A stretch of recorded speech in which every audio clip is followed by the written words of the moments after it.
Wow, we have a cool Tarmogoyf die. Yeah, I made you it. do that? Yeah. Cool.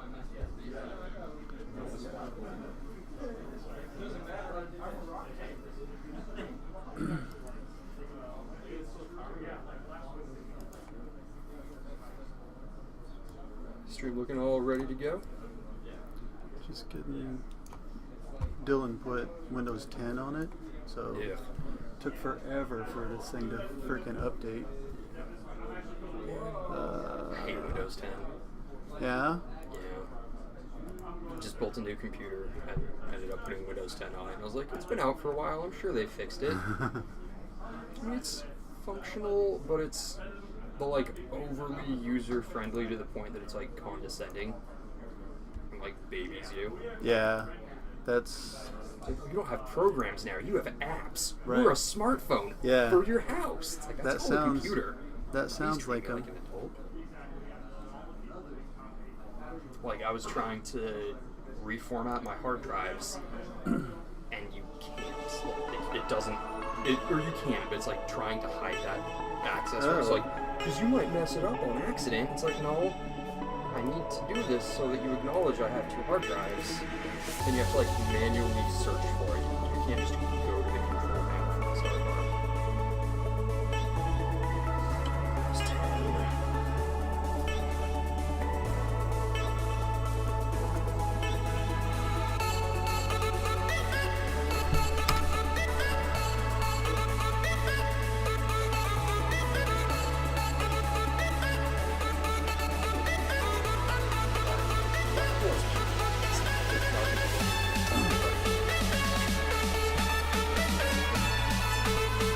No, just straight up and dead.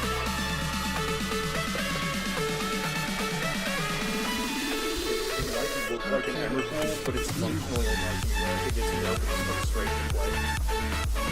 That seems fair, right?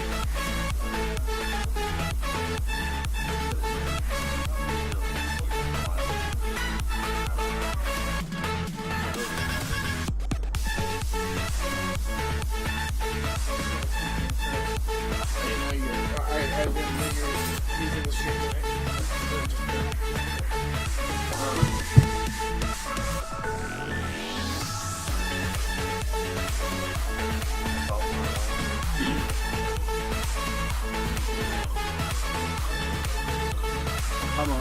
Almost. I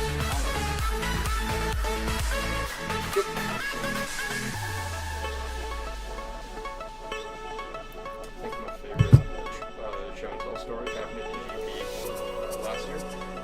Yeah. You hear this? It was a Reanimator player playing show and tell out of war, and he's one of those guys that sits there and flicks his hand a lot, rearranges all the cards in it, so he thinks he knows the order. Hey, Dylan's playing. You got a slaughter beans?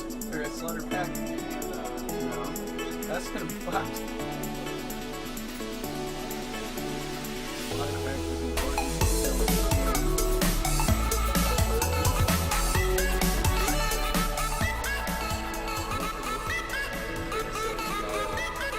Cast a show and tell, puts hand, sets it down, gets the order key out of it, and he goes for the reveal on show and tell, reveals in a tune, calls the judge on himself, he's like, I can't put this in. He's like, well, hey, so you chose to give your opponent information.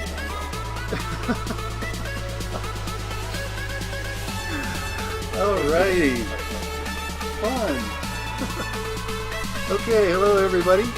Welcome to Deep Fortress and Legacy 3. I am Sean.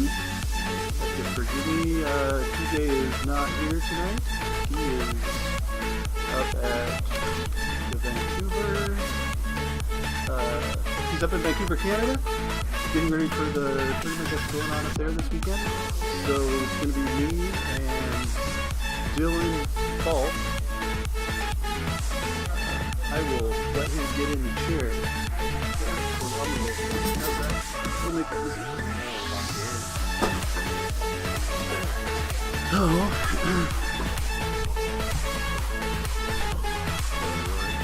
I will turn the music off. Sorry about that. Thank you very much, though. So no TJ tonight. Sorry, he is up in Vancouver, as I said, enjoying the what is up there?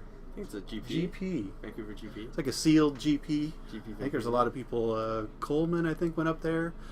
So there'll be a number of people that aren't here probably tomorrow, and hopefully we'll have a good time tonight without TJ, and we'll get some people to show up. And this is Dylan. I think you guys have seen him before. I have co-starred a few times. Co-starred. Is that what they're... So we have Legacy tonight. I think I have that on there, and have some interest. Hopefully we'll have some fun decks tonight. Get everything set up and going here. I think someone's playing Burn. Ryan's on Mud. I think Ian's gonna play Painter. Nice. Joe's playing 4 Horsemen. 4 Horsemen. Quicken to make it okay. So, but I don't know if the other half of the room is on. We are ready. We're ready. Hey, Ian. Don't need those? Oh, you have a slaughter pack now. Oh, okay. Oh, let's see. I think we're probably going to have 4 rounds tonight. Let me get all of this. I think we have 8 players. So, I think that's 3 rounds, is it not? On 8. Figure out how to do all this stuff. Remember how to do all this stuff, I should say.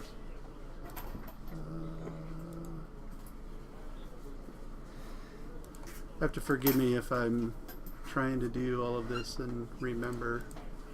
Here we go. Let's see. So I want to let you guys know for round 1, it's me and Josh on stream, and I will be up against the wall. 3 rounds or 4? What's up?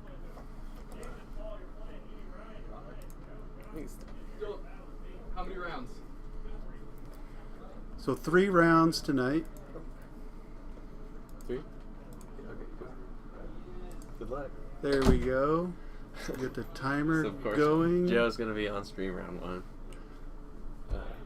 Not sure why the timer is showing 7.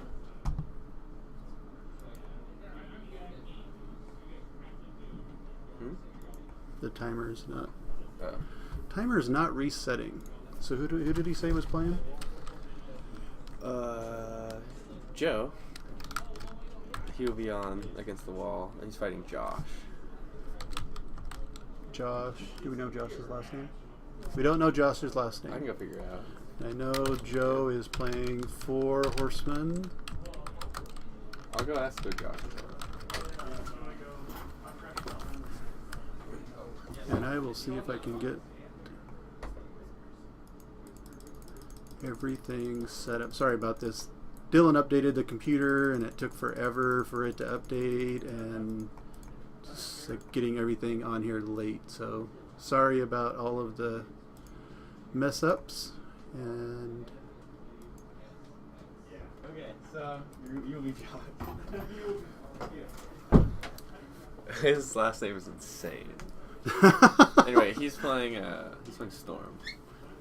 Boring.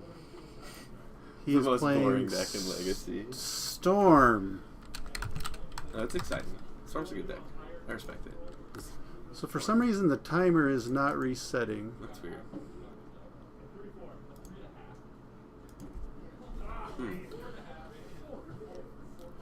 So we may not have a timer tonight. Or at least for round 1. For round 1 at least. Try to get that worked out. 4 Horsemen hype. Have they started? So I think they're shuffling out over there. Let's go down to the Resolving table mulligans. and Good idea. we'll get this started.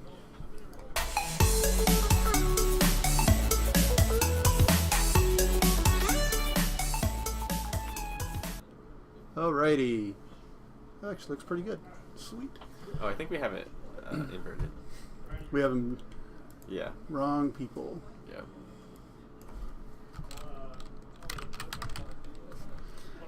Alright, so this And- matchup probably favors the Storm player. Because they have duress, Cabal Therapy, they can interact with Joe, or Josh can interact with Joe, and Joe is kind of all in on comboing out with Narcomoeba and such. Mesmeric Orb, Basalt Monolith, Mill himself, cast Quicken. So, I don't know. Joe probably won't win. Okay, so we got the timer actually working. Sweet. Let's see. I think the only thing I'm missing is the chat window right there. And I'm not sure. I think that's a program. I think everything else should be set up and working. So, okay. So hello chat once again. This is Geek Fortress. I'm Sean. This is Dylan. We're in Snohomish, Washington. You're probably used to seeing TJ and random co-hosts. TJ is in Vancouver getting ready for the GP. And I'm texting him to try to get information on how to get everything situated on the screen so that we can see chat up here. And so, sorry about any of the late start and all of that, but looks like we're fairly configured now and ready to go. Yeah, we're on our way. Joe played a Tundra, cast Brainstorm immediately, which might be a little hasty, but he might think he doesn't have a lot of time to waste. He needs to fix his hand right away. Passes it back over to Josh. Storm and Legacy is typically turn... You can lose on turn 1, but typically they're going to win on turn 3. Turn 2 is pretty common too, pretty easy to put together if you don't interact with them. Oh, I forgot that Joe did have Force Will, so we have some interaction, but it's not great. Storm can beat Force Will pretty easily, especially when they know it's there. They just wait for Cabal Therapy or Duress. So it looks like Josh kept a no lander. Did he not play a land? Did not play a land. His hand must be kind of insane. Manaless Storm. Alright, I think he just ripped fetch land here, so he'll be able to do some stuff. But Joe has a combo on board. With... well, he played the Ancient Tomb and Basalt Monolith and tapped it to cast the Mesmeric Orb. So he can't combo off now because he doesn't have the mana to untap the Monolith, but next turn he'll be able to go off. And he has Force Will back up to stop Josh if he tries to go for it here. Which I think he needs to, or else he just will die next turn. Well, Joe also needs a Quicken too, so... But he is going to go for it here. So Storm's 1, 3 floating. This is where Joe F6s. Well, he has force, so he wouldn't. So, I don't know. If he forces here, he could potentially stop Josh dead in his tracks and be able to untap. But if Josh has like Lotus Petal and another Dark Ritual, he might be able to start going off again. So this might be a little premature to force. But, I don't know. I wouldn't... We know that Josh has the therapy, so forcing this is probably correct. Or if he goes to here to cast Cabal Ritual, that might be another opportunity to force. But now he's just getting therapied, and the force isn't going to do anything. I think I would have forced the ritual, but I'm pretty new to Legacy. Yeah, I may not have. I mean, he has to have therapy to make it bad, but I mean, I don't think he forced the ritual. He just let it happen. Unless you have perfect information. But then again, if you untap, you win. But he doesn't have Quicken, so I guess that's not true. So I believe the white dice is the Storm counter, and the black one right now is mana. Yeah. Just going to crack LID here. I'm not sure what he's doing here. Because he'll have 4 floating. And that's not enough to cast Past in Flames and Flashback a Ritual. So, I think Josh might have messed up, or maybe I'm missing something. I'm missing a line. So, I'm not sure what he's gonna Diabolic Tutor for here. So he would have to go get... I think he messed up. He yeah. can't. combo off. Huh. It's interesting. That is interesting. Does that pass Does through he flames? does have Cataxian Probe, so maybe he can like rip a Lotus Petal off the top. Luxac his way out of this one.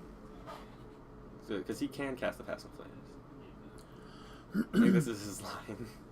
Alright, let's see what happens. So he can He probe. has 2 probes. Oh, 2 probes. So he gets 2 draws. But like, this is pretty likely to whiff. He needs to hit exactly. Well, he could hit LED too. Right. So he needs to hit Lotus Petal or LED.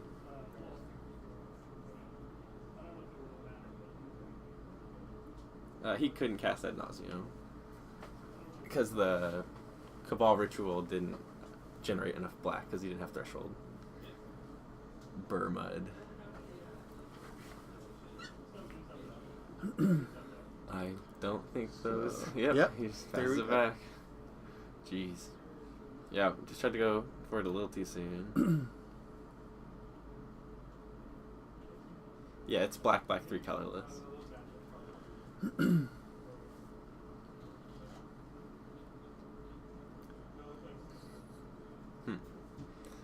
So I wonder what Joe does now. I believe it will untap. Untap, yeah. He'll mill 1 And- for a Mesmeric Orb. He's going to continue doing this. Now, I know since he doesn't have Quicken that he can't do this forever, or else it's like slow play Right. at some point. Yes, but he can get all his Narcomoebas off. Like with the triggers on the stack, he just keeps milling by tapping. Yeah, the Basalt Monolith, adding 3 and paying 3 to untap it, which triggers the Mesmeric Orb. And the Narcobemas will give him at least something. Yeah, it's a pretty cool combo. Put 4 1/1s flying into play from your deck. So yeah, I guess Joe's just waiting on a Quicken now, till he can win with the combo. Storm player went through like his whole hand, so he's got time. Yeah. Oh yeah, he's got a lot of time. I'm pretty sure Josh, one of his cards is Infernal Tutor. I didn't see what the other one was, but Infernal Tutor's not really doing anything right now. So Joe, what is Joe looking for right here? I think Joe is trying to Luxac mill the Blasting Station. I think that's what that card is. And then also the Dread Return and the Shroom. Because without hitting any of the Eldrazi and shuffling it back in. So he can... Because if he does that and like mills them naturally, he can combo out basically. But if he hits any of the Eldrazi and like he has to shuffle his deck, I think, and like he doesn't advance like the board state, I guess, or something. I'm not sure exactly how it works, but he has to like stop trying to do that because like that was like because he could keep going for it over and over and over because eventually like he will mill like the right cards in the right order, but it would take a long time. So I don't know, but I think he's casting Cabal Therapy here.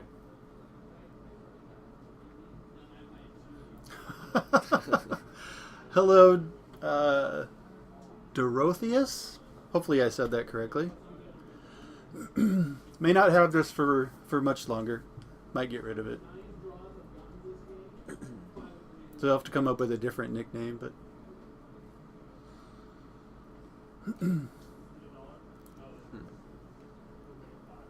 So I think now Joe shuffled back the Narcomoeba he sacrificed to basically just put it back into play again by milling himself again. But he's trying to do this without hitting an Eldrazi. So he didn't hit an Eldrazi last time. I think, well, last time I think he meant to, just to like put the Narcomoeba back in his deck. This is confusing. His deck is very confusing. I've only seen it like so much, and I don't know. I don't have a ton of exposure to the deck, but I know how it can win. Well, he's saying he could turn 3 hardcast Gristlebrand, or Emrakul, and I was like, ugh, couldn't imagine. Yeah, his sideboard plan right now, I'm not sure if he's changed it at all. It's just like monoliths, like Yeah. Morgan monoliths and He stuff. showed me that. So he was in the process of changing that out to an actual real sideboard. So we could just like hard cast Eldrazi. I've lost to him before. With that. He's like, all right, plan B. I'm gonna play Grim Monolith and Basalt Monolith and turn 3 out like a guy. I'm like, okay, you won. Maybe it should be the Storm player pushing F6 right here. Oh, he has. I wonder like how long Joe's allowed to do this for.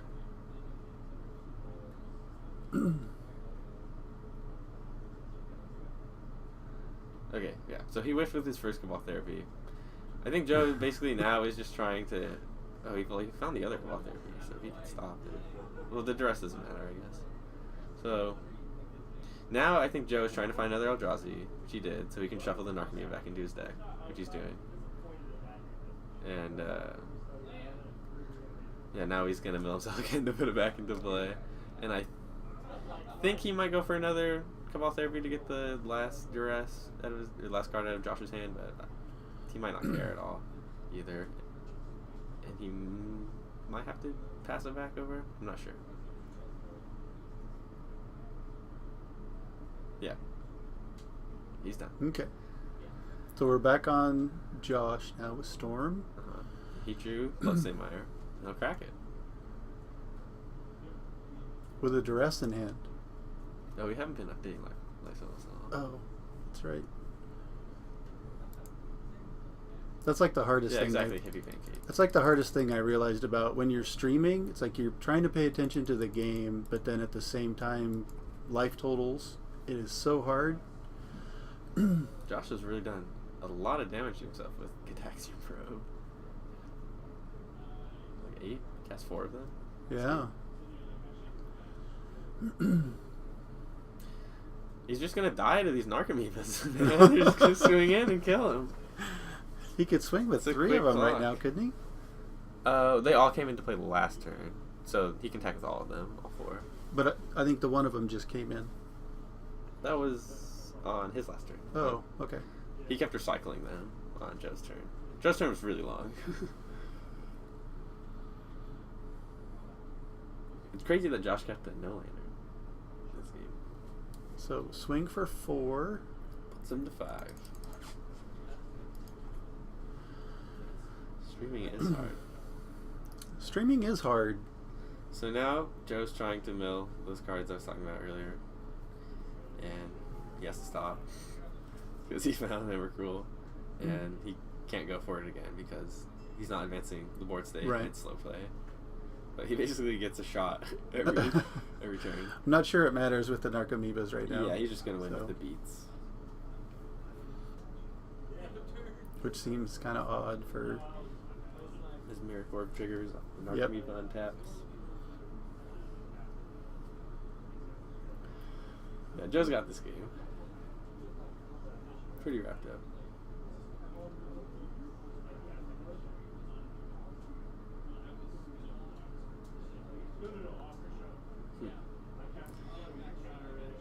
Draw. Hit you. Put you to 1. Yeah, this game's pretty wrapped up. Turn 3, 4, 1/1s with flying. It's pretty good. Especially when your opponent does 11 damage to themselves. Polluted Delta. And what is that card? Dark Petition, maybe? So according to David Bradbury, who's helped us set up this and create the... Actually, he's done a lot of work for it, which we thank him for. Has commented on that. So we don't want to do that, it appears. So we're going to game 2. All right, that was painful. The beatdown with the Narcomoebas. Narcomoeba beatdown gets there. They're eternal, man. Like, you can't kill them. They just keep coming back. If you kill all of them, he shovels them back in and then gets them back out. It's formidable. Isn't that why you just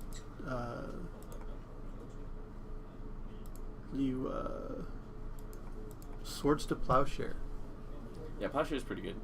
I mean, I would probably take it out of my deck because I have more cards in my sideboard that interact with 4 Horsemen. I don't know if I was playing a Plowshare's deck, but game 1, yeah, it's pretty good to just like get them. If you can Plowshares 2 Narcomoebas, I don't think they can win.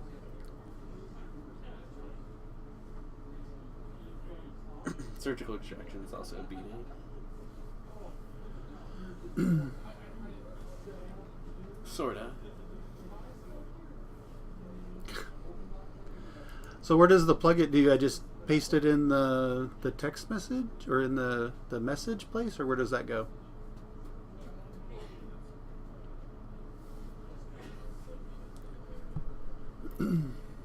Hey, Floyd.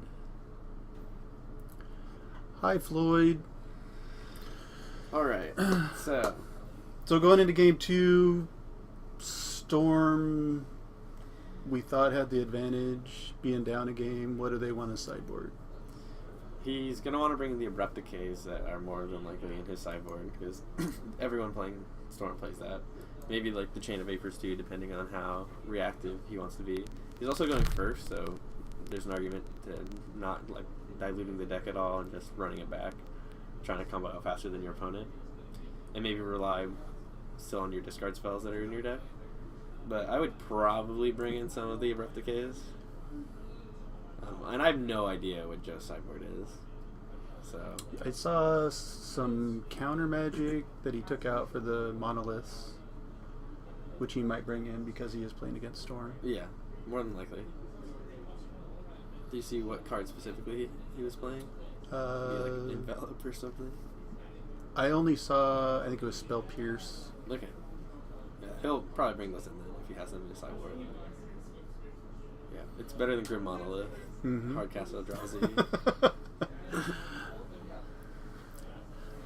I don't know if that was a good representation of 4 Horsemen being so sweet. No, definitely not. It that was pretty boring.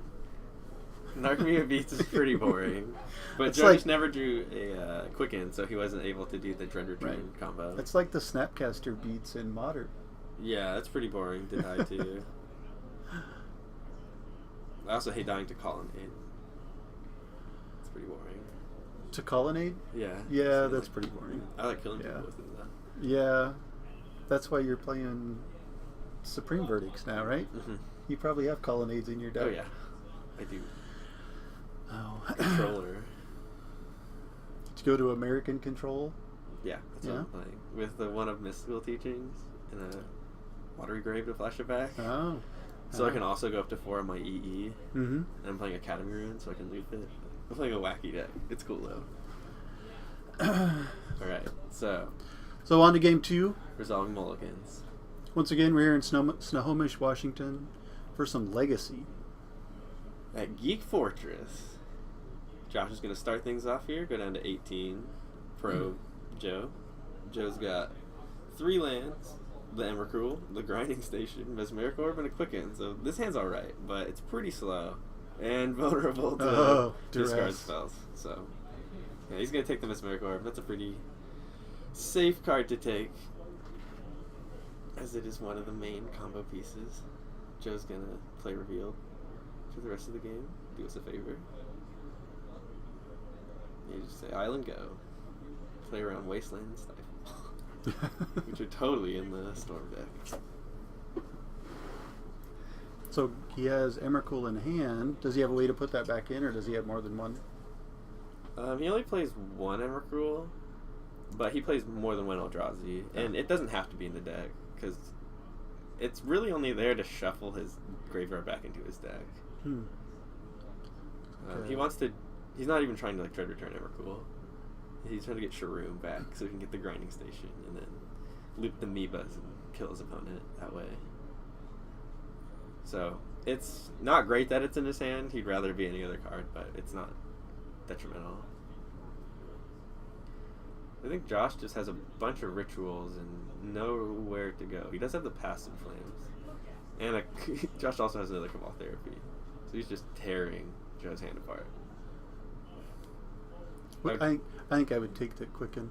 The Quicken? I was thinking maybe the Intuition. because we know he has the 3rd land, and Intuition is just like a tutor, basically, for any card. Joe's going to cycle the Quicken. But I can see an argument for taking Quicken there. It's pretty reasonable. I hate Gristlebrand.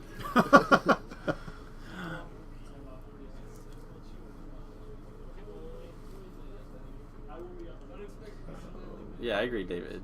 And I think they can go a lot faster, too. But they also have a pretty good reactive game plan as well. Get the life totals updated. Sorry about that. Gristlebrand is the most annoying creature in Legacy. I would say by far. Because, like, if anyone gets him into play, the game's over. It can be. Most of the time. There are, like, corner case scenarios where, like, it doesn't matter. Like, they're exactly at 7 and you can, like, plowshares it or whatever. Right. And that feels great. But generally, you just lose. And even if you can kill the Gristlebrand, it doesn't matter. They're just going to make another one. The owner, Dylan, was telling me that you two were playing, and he played a Gristlebrand, and you top decked a Caracas, and We've had a lot of games. When I was playing Maverick, like we jammed like 5 games, or probably more than that, and every time I just like naturally had Caracas and I would flash it to the camera. So we have a pretty slow game here. I totally missed what Josh named on the Cabal Therapy. But I imagine he took the Intuition because it's gone. Yep. And Joe's on the hard cast Narcomoeba plan. He's that 1/1 flying. Beats on. Josh isn't really doing anything. Yeah, his hand is still, I think, just 3 Rituals and a Past in Flame. So once he finds like a tutor, or he also has a Lotus Petal. Once he finds a tutor, though, he's, I think, pretty good to go and win this game.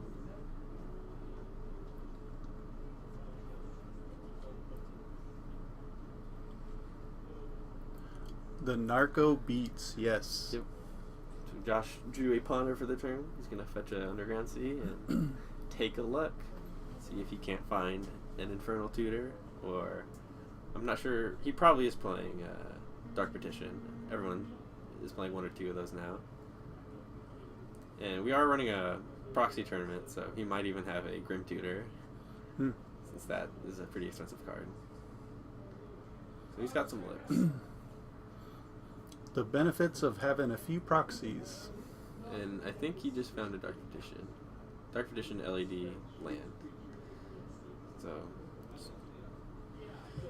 Joe has 2 unknowns, so he might have Force, but I think you just go for it. It looks like he has the kill here. Storm's 1. Yeah, it's So 6 cards in his graveyard, so Yep. he'll have Threshold. So this looks good to me.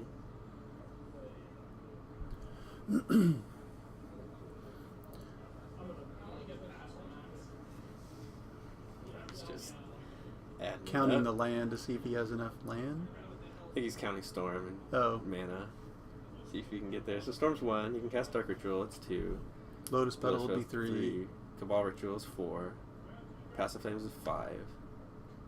Yeah, I think he's just got it wrapped up. He can cast like the Duresses and the Cabal Therapies too, because I think he's gonna have plenty of spare mana. And I don't think Storm will be an issue either. So here we go. Storm should be 2.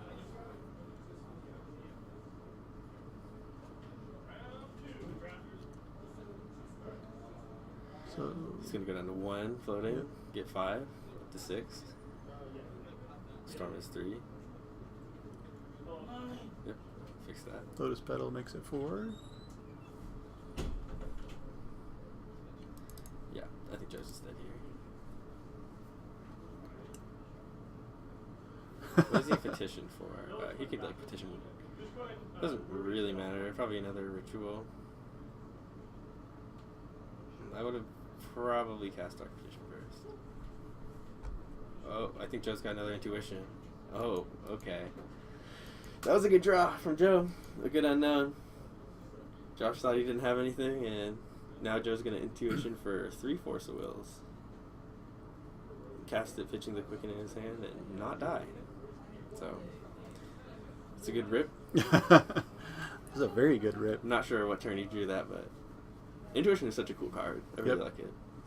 Joe plays it in other decks too. Zombardment. Mm-hmm. He Intuition's for Bloodghast. Oh. That's a value. Yeah, because you like having those in your graveyard. Mm-hmm. It's basically just recall that you get to tutor for. Ish.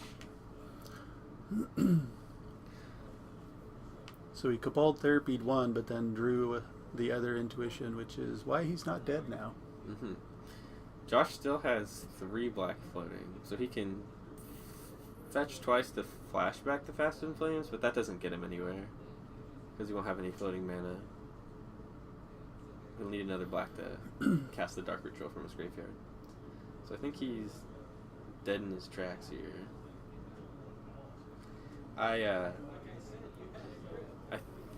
I think Josh might have wanted to cast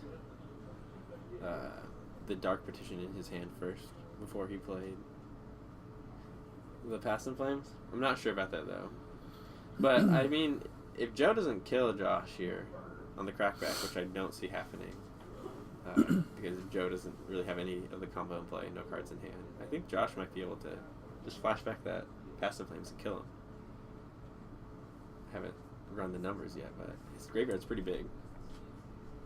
And he didn't use very many cards in his hand. I think he's still got 3 or 4 cards in hand. Who, Josh? Yeah. I think he just has a Dark Petition left. Oh. I thought he had a couple cards. He used everything. But his graveyard is a huge resource right now, so he basically does have 8 cards. But he's not going to be able to flashback the Fast and Flames. He's going to need to draw a ritual. Or a land to cast his Past in Flames, or the Dark Petition to get LED. Mm-hmm. And then he'll have 3 black from the Dark Petition. He can crack it for red, pay 5, and still have 1 left to cast the Dark Ritual and the Cabal Ritual. So he's got. Josh has some lines here. Some pretty hot draws. I think Joe cast Brainstorm. That was his draw for the turn.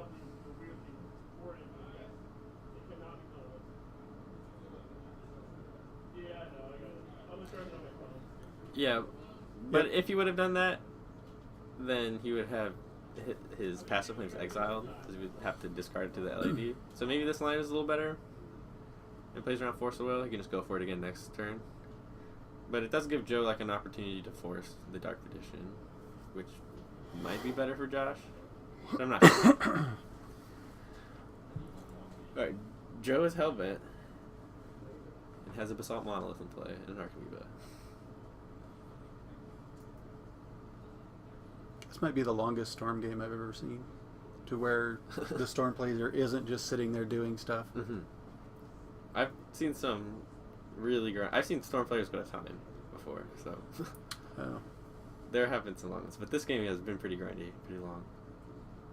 That Intuition for Force of Will is pretty good, pretty hot.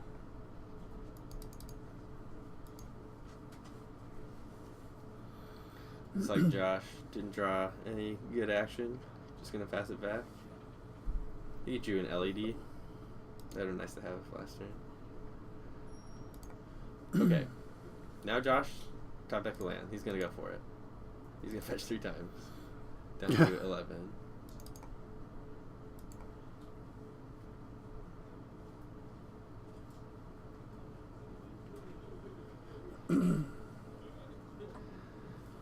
Alright, this is exciting. Let's see. Josh drew good cards too. Like having that LED in his hand and being able to tutor for another LED here with the Dark Petition. I think he's got this. He's got a lot of mana at least.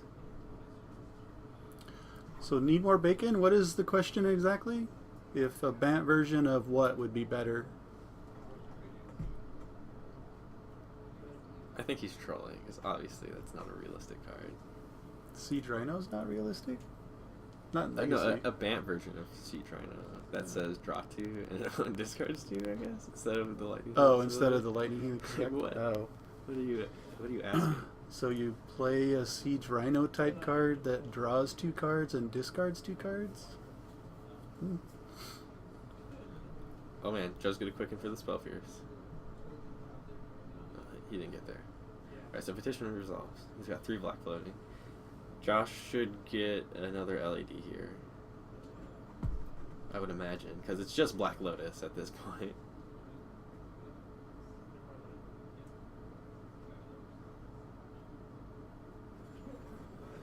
But we'll see what he gets. He's going through his graveyard. Yeah, I think Josh can just win here. If he casts all his spells from his graveyard.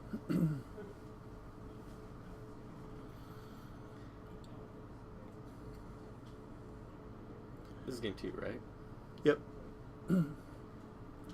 See, this match is taking a while for 2 combo decks. I'm not sure how experienced Josh is with Storm either. Storm, yeah, Storm deck. So yeah, he's going a little slow here. I think last week he played lands. Really? Mm-hmm. Jeez. He's got a good taste in Legacy decks. He's playing like the ultimate bad guy deck right now. Storm is the ultimate bad guy deck. I would say so.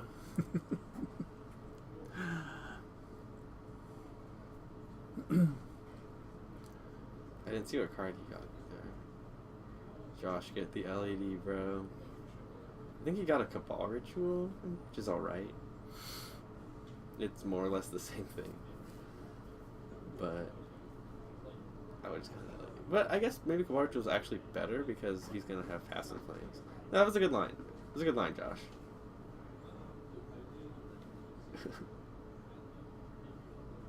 Oh, he could have cast that. Josh has to discard his hand. You have to discard your hand, Josh. Let me go back. Oh. Oh, so you're going to cast the thing first? You meant to crack the LED first, so Oh. I'm fine with it. Okay. I'm confused. Okay. So Joe is letting Josh backtrack a little bit to sequence the casting and sacking of the LED correctly. So where is the LED right now then? It's in the graveyard. So did he not crack it then? It should be in play, right? If he didn't crack it? I think he did, though. But then he should have had to discard the Cabal Ritual. That's in his hand. I don't think the LED's in the graveyard. I want to kind of figure out what happened to the LED. Yeah. What happened to the LED then?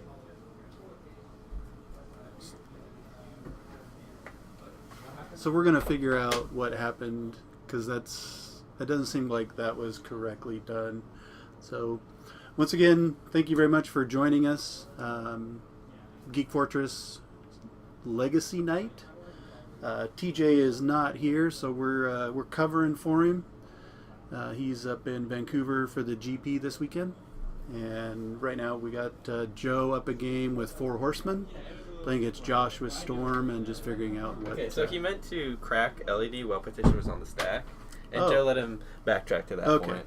Okay, that makes sense. Which is, he could have cast Ritual and then cracked it anyway. Right. So, like, it would have been the same, but proper sequencing. Yep. I think maybe Joe thought that he was dead if it was done correctly, so he's probably letting him. Yeah, that's what he said. He's like, if he has the combo, like, I'm just gonna let him like combo out, practice. Yeah. Basically, yeah, get to practicing. Since we're just at, a little weekly tournament, nothing too serious. All about learning. So you can go to the big tournaments and not mess up there. Yeah. Look like you know what you're doing. Right. Like you played your Legacy. Yeah.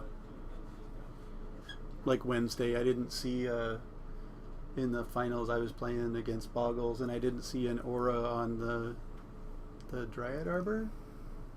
Oh. So it was a 3/3, and I cast Whip Flare. Oh yeah, you told me about that on stream. Did a whole lot. How does 4 Horsemen work? Well, basically they try to put a 2-mana artifact called Mesmeric Orb into play. It says whenever a permanent you control becomes untapped, you mill a card, and it plays that other artifact you saw in play called Basalt Monolith, which is a 3-mana artifact that can tap to add 3 mana to your pool, and you can pay 3 mana to untap Basalt Monolith. So you can just untap it and tap it as many times as you want, which allows you to mill yourself infinitely, like over and over and over again. And basically what they do is mill the 4 Narcomoebas in their deck, or just their whole deck, and they get their Narcomoebas into play. And then they cast Quicken, which lets them cast Dread Return at instant speed. So they sack 3 Narcomoebas to put Shroom from their graveyard into play, which lets them put any artifact from their graveyard into play. And they put Blasting Station, I believe what it's called, and it allows you to, I think, sack a creature, or you tap it to deal a damage, I think, to an opponent. Can we bring cards up? Yeah, I think so. And whenever, I think you have something involving sacking creatures and dealing damage to an opponent, and every time a creature dies, it untaps, I think. And basically, you can just cycle. It also plays some Eldrazi, which lets it shuffle its graveyard back into its deck. What card do you want up? Blasting Station.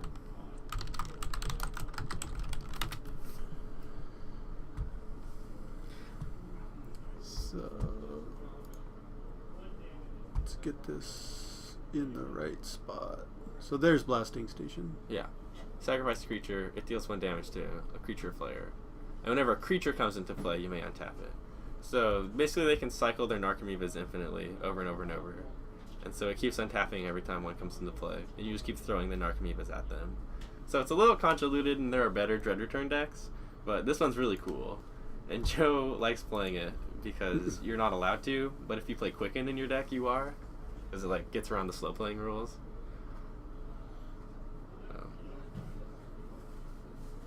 So it's because there's really, when you're milling yourself, there's no, you do it 3, 4, 5 times, there's no change in what is actually happening on the board.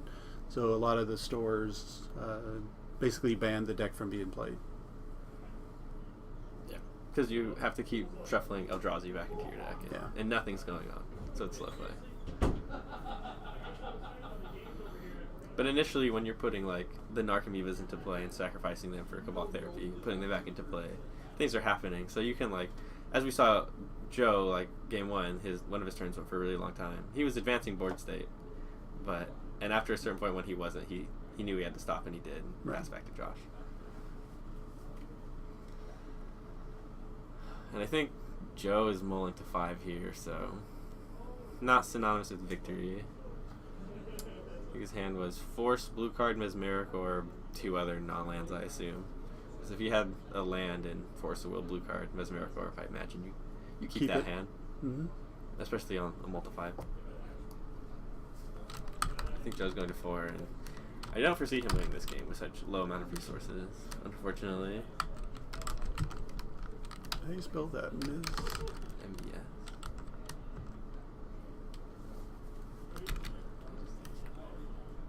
See if we can find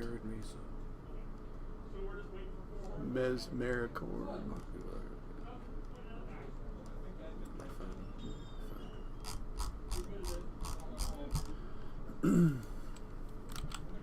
Find it? No, it crashed. My phone's slow. Okay, MESMERIC. Mesmeric. Mesmeric. So MES. ER. MER. I see. Sorry. It's not popping up. Oh. Just IC after the ER.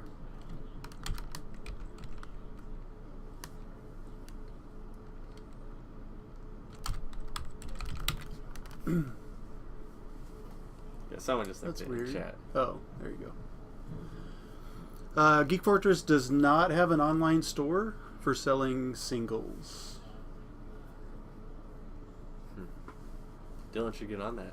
Yeah. People want to buy cards from the stream. There.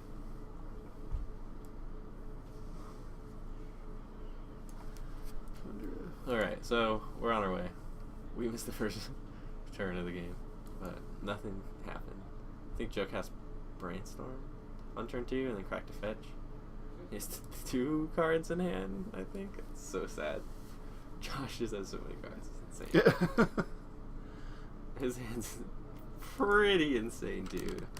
Oh, he's brainstorming right now. I was like, jeez. This is so sad. Thank you very much for the link. Comes on tap. That permanent controller puts it up. Yeah. Oh. It's an interesting card. So there's Mesmeric Orb.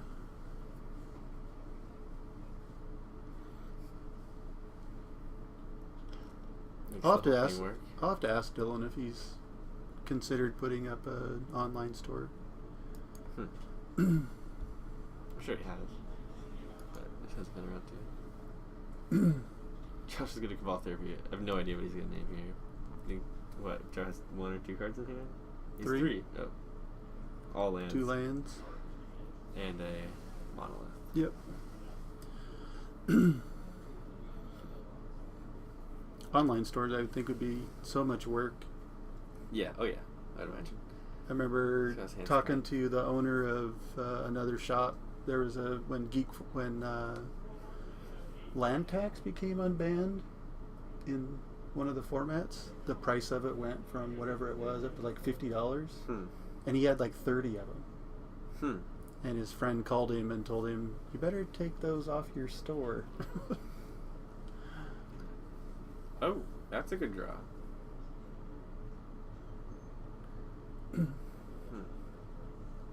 So, fortunately, Joe drew one of the Narcomoebas, so he's not going to be able to get that one into play. And I don't think he runs. We get to see his whole deck, so I don't think there's any other way to get that into his graveyard other than Cabal Therapying himself. Or maybe Josh makes the mistake of Cabal Therapying him back into his graveyard, which Joe would want to happen, but I don't think so. So Joe got all the Narcomoebas, and he's going to let the Emrakul Shuffle trigger resolve. And then I think he's going to go for it here, try to mill Blasting Station, Shroom, and Dread Return before hitting one of the 2 Eldrazi in his deck. I think he gets 1 shot without Quicken, just the natural. This deck is a lot of fun. There's the there's the Alright, so I wonder if Joe can like crack a fetch here to he could advance the board state to get another try. Is that how it works? Yeah, because he's changing the board state, so Okay, that makes sense. he's just got to be able to change the board state. Alright, that's pretty exciting. I wonder if you could do it twice before somebody complained, or how many times. Well, Joe knows what he's doing is, a little crazy. So Yeah. he respects the rules of it a lot. Now, there's another Eldrazi. He's going to cast. Oh, he's hard casting the Nice. Narcomoeba. Nice. So he's going to Alright, make here we another go. attempt here. If nothing happens, then he's going to have to ship back over it.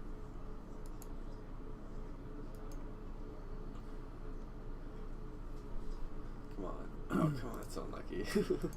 Immediately, every time. Alright. That's all I can do. Is to send it back over. Josh Mills 1 for the Mesmeric Orb. Underground Sea untapping. So that affects Josh too? Yeah, it's both Oh. players. Wow. It's I think I've seen it in like modern mill decks. Mm-hmm. Because it will, mill you for a decent amount, 1 card. But, I don't know. If you're that interested in mill, I'm not. I'm not either. Not a huge fan of the mill. I played Mill in Standard for about 3 weeks, and Sounds fun. Surprised Josh didn't just fire off a brainstorm there.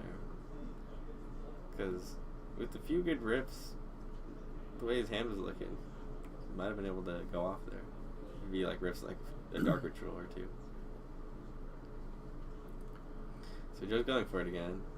And there's the Eldrazi. the Kozilek, I think. Is that Kozilek? Looked like Butcher. Kozilek. So he's looking for 2 specific cards before an Eldrazi? He's looking for 3. He's trying to hit the Blasting Station, the Dread Return, and the Shroom. Okay. And then he can win without Quicken. Really, ideally, what Joe wants to draw for the turn is Quicken. I think what he really is trying to do is just kill with Narcomoebas. He's playing the Narcomoeba deck. Okay, I think he got the Dread Return and the Blasting Station. This is pretty exciting. If he gets the Shroom, we're good. Or Joe wins. Oh, there's the Butcher Oh, again. so close. So far. Yeah, and Josh is going to cast it on the end step here. Yeah, I really would have liked to see Josh cast it on his main phase if he was going to cast it here. Because now if he rips, say, Fetch Land, which I didn't see if he did, which he did, he's not going to be able to shuffle away 2 of those discard spells that aren't doing anything, where he could have last turn. Yeah, I'm not a huge fan of this Brainstorm. Because the discard effects right now really don't do a whole lot. Yeah, Joe is basically Hellbent, and whatever his last card is, I mean, I guess you keep the one duress to clear the way, but I think Josh has a few clunky cards in his hand that he would have liked to be able to shuffle 2 away, and now he's only going to get 1. Oh, but he does have his Miracore. Or that trigger, so he's going to mill 1 card, but I don't know. He does have another Brainstorm here, so it's not a huge deal, so... But I would definitely, with the fetch in hand, I would definitely cast Brainstorm right now. His hand looks pretty good. He's going to go for it. Play the rocks. Storms 2. That's weird. Probably would have Brainstorm first before playing my rocks. Yeah, I think so. But, I don't know. He might just have enough. Cabal Red. Storm is 3. 5 black. He's got Threshold down there. He's been getting milled from his Miracorp after all. Yep.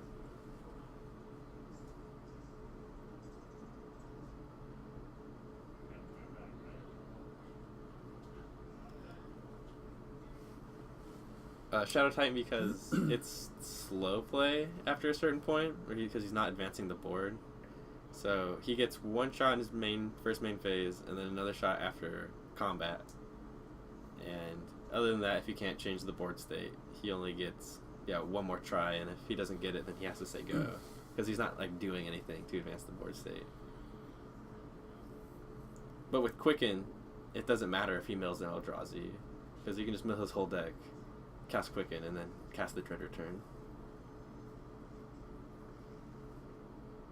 In theory, if he had, a million tries, eventually he would mill the cards in the proper order, but unfortunately that's against the rules because it takes too long. And that would be a very enjoyable stream to watch for everybody that's here. Because we would just sit there and watch him mill his deck until he got the right sequence. These are not exactly the first decks that I wanted to see round 1. I No? definitely wanted Joe on the stream at some point, but I didn't want to see the Storm 4 Horsemen matchup immediately. But this is still cool. This is just like what people think of when they think of Legacy, Like, oh, I could just die on turn 1. Even though these games have gone on really long, since combo decks haven't been doing anything. 2 very fast combo decks. So I guess this has been okay. Yeah. For this stream, for round 1. And again, if you're just joining us, welcome to Geek Fortress Legacy Night here in Snohomish, Washington. For the regulars that are joining us, TJ is in Vancouver for the GP this weekend. And we are winding down on time here, so we will be on turns in a sec, I imagine. I don't know how in sync our time is, but I don't think we'll be needing another turn here.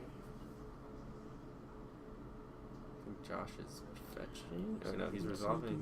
Why is his fetch land tapped? That's confusing. There we go. Resolve that.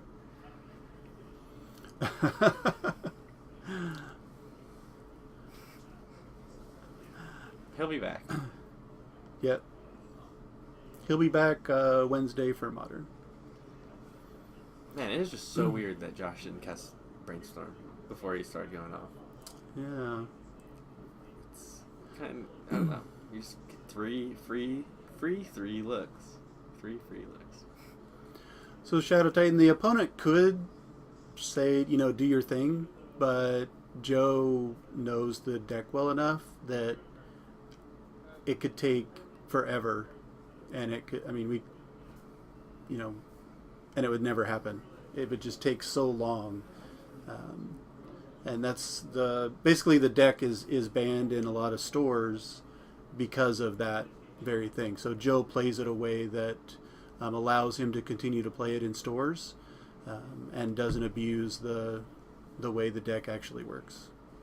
Yeah, because even if his opponent said, "Yeah, that's okay, just keep going for it," it's against the rules, and Joe knows that, so. Or against the slow play rules. So, I wish I was following Joe's Storm train closer. Got a little distracted. But it looks like he's stalled. I think he's run into the problem again where he's one short. Oh, wait, he has a Lotus Petal.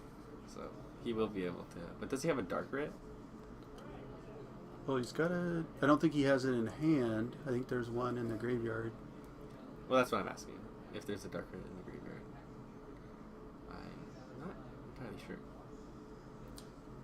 I know there's a Cabal Ritual.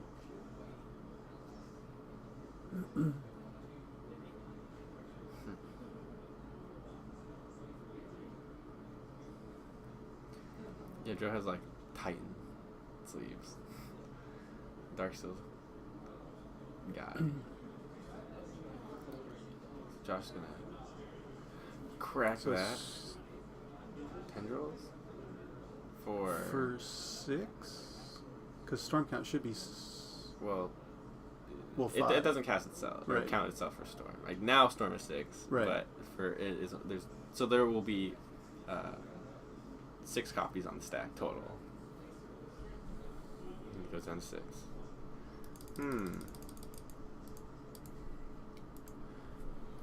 That doesn't quite kill him.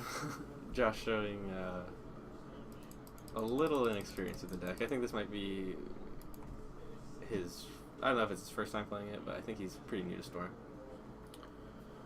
So turn 1 for Josh, or for Joe. And we'll see if he can actually get the combo to work. Yeah, at any point, if he top decks Quicken. Jesus, Oh my come on. gosh. We're still, like, on his upkeep right now, or the untap step. Like, we're doing mesmeric triggers for his lands. And he's flipped 2 Eldrazi. This is, like, the most annoying part of the deck, is when this stuff happens. I think that was the last card. Yeah. Oh, Spell Pierce. Not Quicken. So if any point, yeah, Joe rips Intuition or Quicken. And he's going for the natural here. So we've got Blasting Station.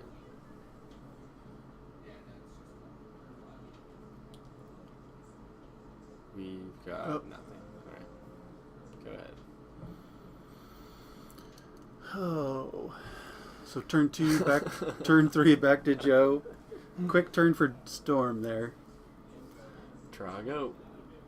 If I think Josh needs rip a few runners here. Oh man, Joe really wish you could have drawn that Quicken that was on top of his deck instead of milling it. Emrakul, huh? Well, that takes 1 out of the... I mean, yeah, it makes the natural more likely now. Oh, I think that was Shroom. Blasting Station. Blasting Station. Oh, there's the fucking Butcher. Come on! Let's just end this madness. We want it to happen. Yeah, I want to see it happen. It's really a bummer that Joe had. I think he mulliganed before this game even too, and he might come out on top. But it's really a bummer that we didn't get to see him have Quicken and the combo ever to see how it truly goes off. Right. But the Narc beats, man, they're real. They might come back. Oh, Brainstorm, 3 looks. What's he got? 3 lands. 3 lands. That's a Brainstorm, right? Well, at least now he can put the Emrakul back in his deck. Yeah, that was another way when we were talking about that, if he could put it back in. But I don't think he wants to put the Emrakul back in his deck. Yeah. I would just hold on to it. I think he did.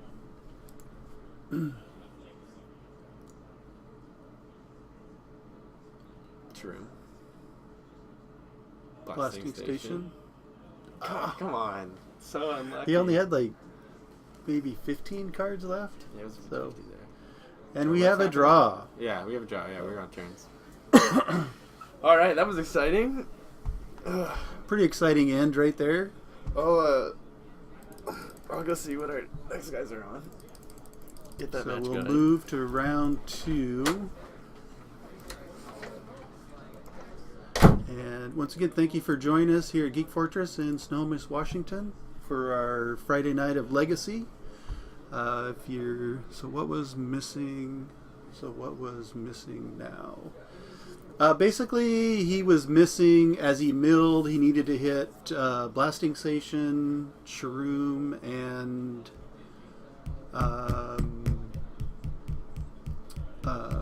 one other card. As he was milling from the Mesmeric Orb, he milled the Quicken. Had he been able to draw that Quicken, he would have won. He would have won the game right there. So give us a little bit. We should be able to transition into our next game here fairly quickly, and we'll bring it back away from the table. Let me get all this stuff saved. As far as the life totals and names, and thank you again for joining us. If you're new to the stream, we're here Wednesday, Fridays, and Saturdays.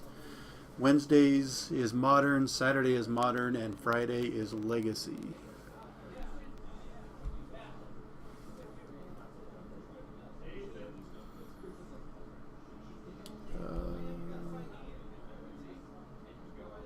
Let's see.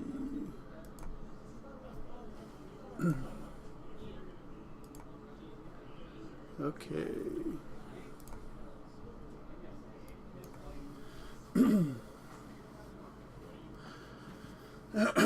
So round 1 draw. Hopefully you guys enjoyed seeing 4 Horsemen. It's a pretty interesting deck. Probably don't see it in many shops if you go and play Legacy, just because of the slow play rules that apply with how the deck is actually played. Joe knows that. He's added Quicken to be able to get by the rule of it being banned in a lot of stores. So once again, TJ, the normal host, is in Vancouver for the GP this weekend. Hopefully, if anybody watching is there, good luck this weekend. It's a sealed GP. Hopefully, you took other decks. If you don't get a good pull on your sealed, you can do some of the side events. So, playing only 1 Dread Return is a mistake.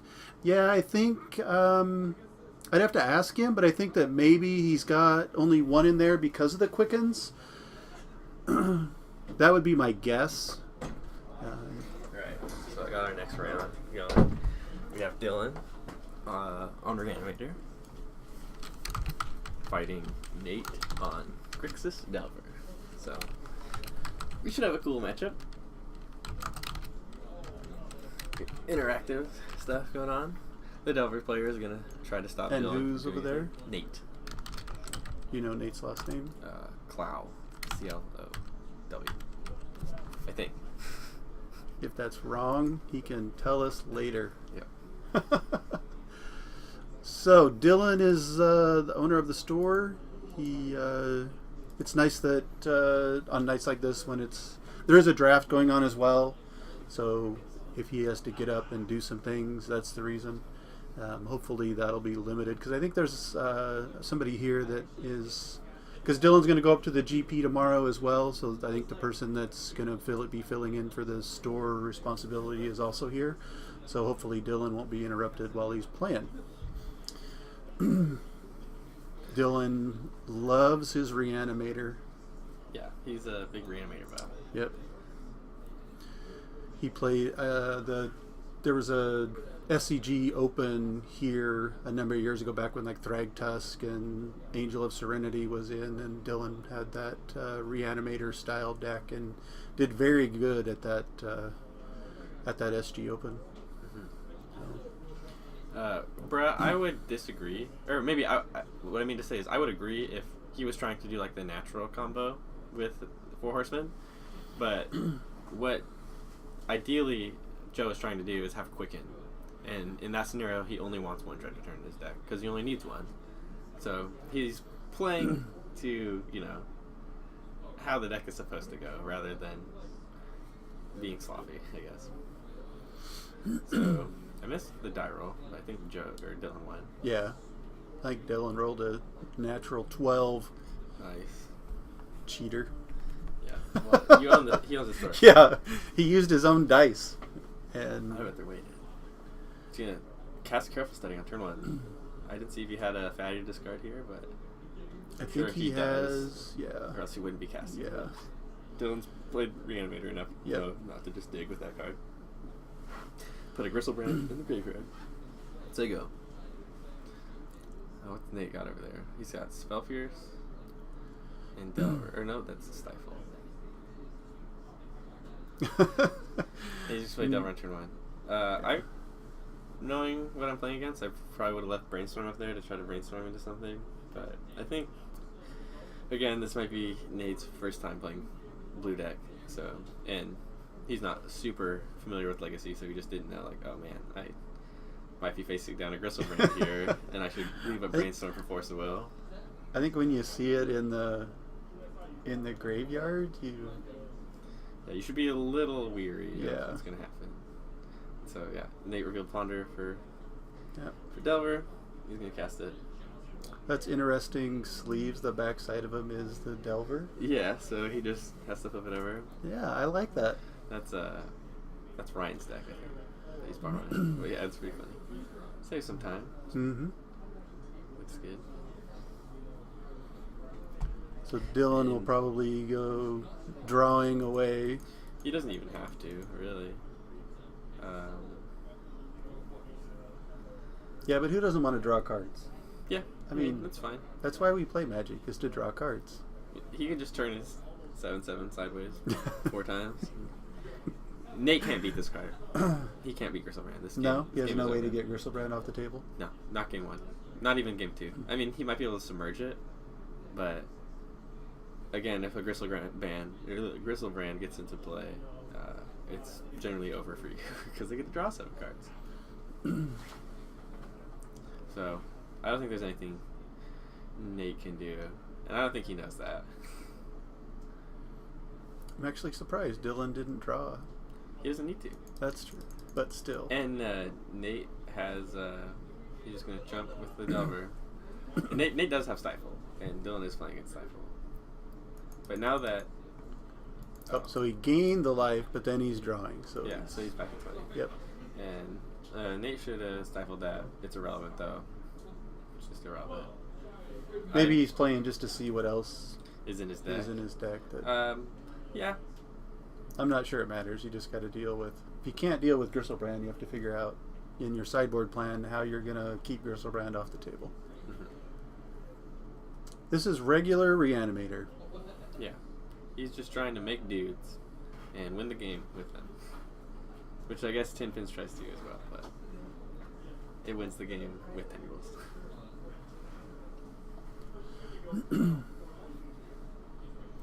They're trying to beat down. And the new Jace?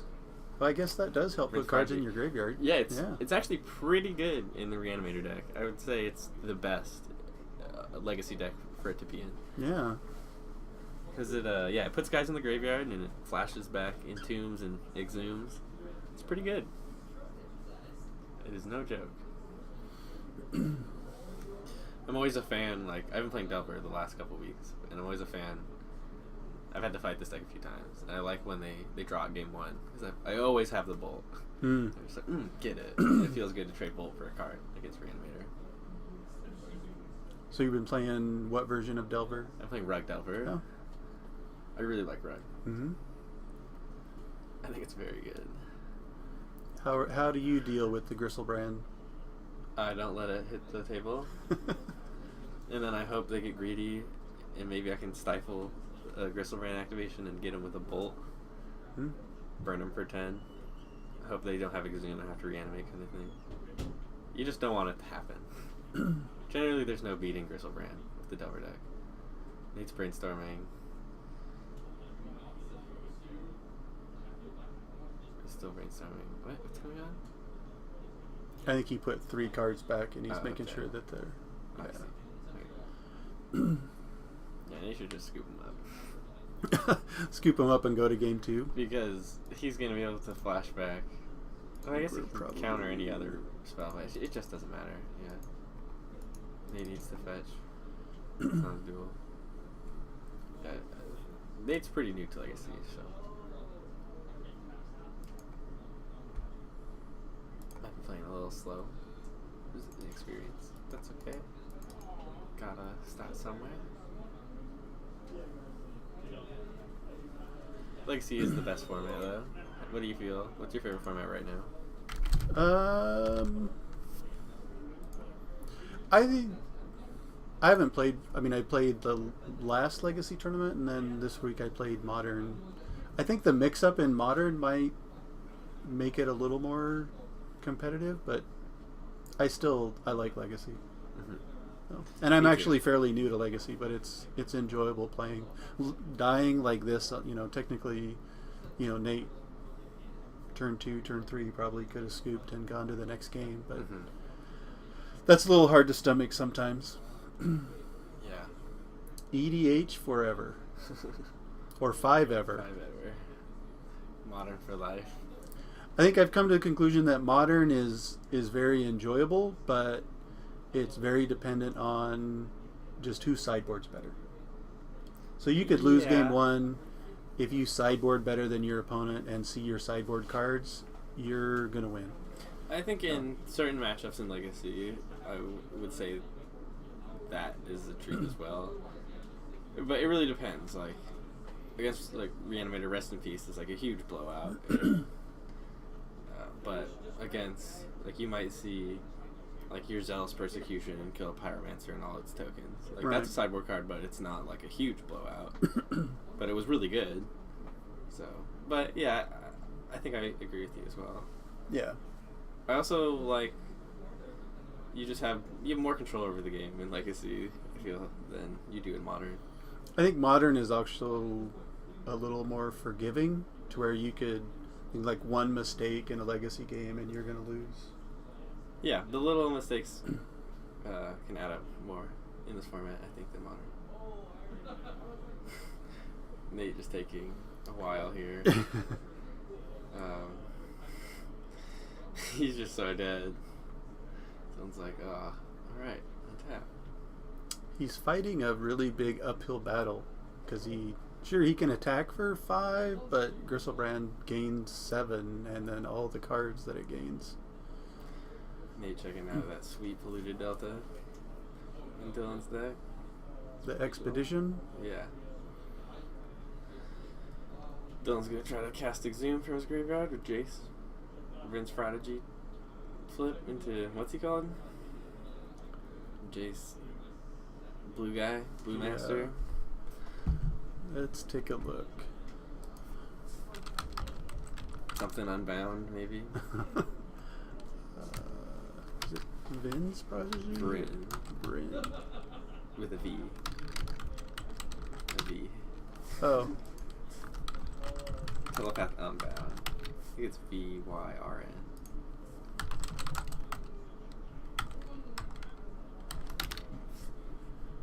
Guess There's it a needs the comma. Game time got us, though. This flip is Telepath Unbound.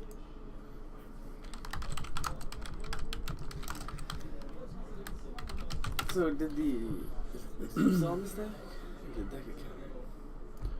So for those that haven't seen Jace, there's Jace. And then Not sure who won that game. Yeah, TJ is up in Vancouver for the GP, the Seal GP. So we're taking over the stream for the weekend. I will just be here tonight for Legacy. I think Sean will be here tomorrow for the Modern tournament as well. Are you doing anything else, or is it just that one? Just that one. Cool. So I don't know who got that game. It looked like Dylan scooped because he didn't want to sit there anymore. Hey, who got that game? You won that game?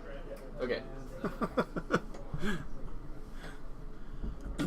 Yeah, Dylan won. Nathan finally realized that he could not win the game. That Gristlebrand was an almighty beast. So yeah, quick war. I feel kind of bad. TJ is up in Vancouver for the GP tomorrow, or this weekend. He'll be back Wednesday for Modern. For those just joining us, I'm Sean. This is Dylan for our Legacy on Fridays. Our weekly Legacy tournament. Snohomish, Washington. At Geek Fortress. Welcome everybody for taking your Fridays and watching some Magic with us. Alright, so game 2, Nate should definitely bring in the Cabal therapies and probably the Power Blast as well, just for more interaction, because there likely will be a counter war. And even though the most relevant cards in Dylan's deck are black, I would still want them in my deck over the Lightning Bolts. Hopefully Surgical Extraction, maybe? Oh yeah, he definitely has Surgical in his deck. He might have a Graph Diggers, I'm not totally sure. He's borrowing Ryan's list. I'm not totally sure what he's running, but I know he has at least one Surgical. So he's definitely going to want to bring that in. He might even have 2, but I think it might just be 1 Surgical, 1 Graph Digger's Cage. So those 2 cards, the therapies and the Pyroblast, I think are all coming in.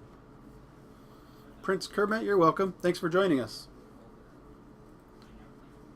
The appeal to Grixis is you get to play Young Pyromancer, Cabal Therapy, and Deathrite Shaman. And you can, especially on the play, but you can go first, play Deathrite, untap, cast Pyromancer, then, like, Probe makes it a lot better, but if you, so your therapy will hit. But basically, you can just shred their hand with Young Pyromancer and Cabal Therapy, and that's the appeal to Grixis. And you can play Angler, which is kind of like a Goyf. But yeah, Grixis has definitely gotten more popular over time. And I think it's just as good as Bugger Rug. I'm not sure which Delver variant I would say is the best right now. But if I had to choose which deck I'd play, I'd always play Rug. Because I like Rug. It's good. Hey, G Levelmancer. How are you tonight?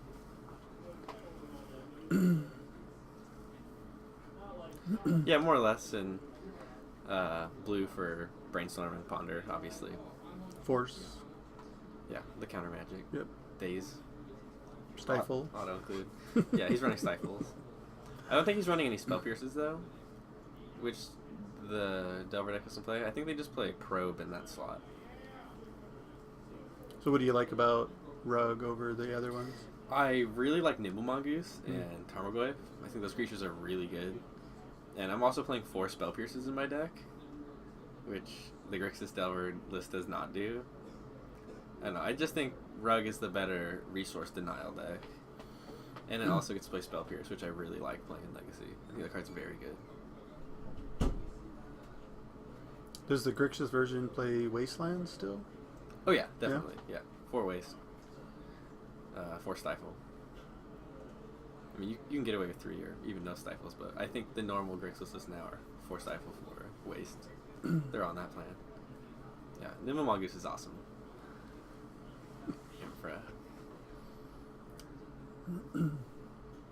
The nimblest of the gooses. I've thought about playing him as like a one-of in like a weird, like black-green, like rock value deck. That's just like, I don't know, just as like a guy to greet some for 1/4. It's a beater that they can't kill. It'd be pretty funny. So it looks like Dylan had to help somebody. He's the store owner, so a small delay there. We forgive him though for being the store owner. Yeah, he's a good guy. Yep. All right, Nate's going first here, so his chances of winning this game will be a lot better.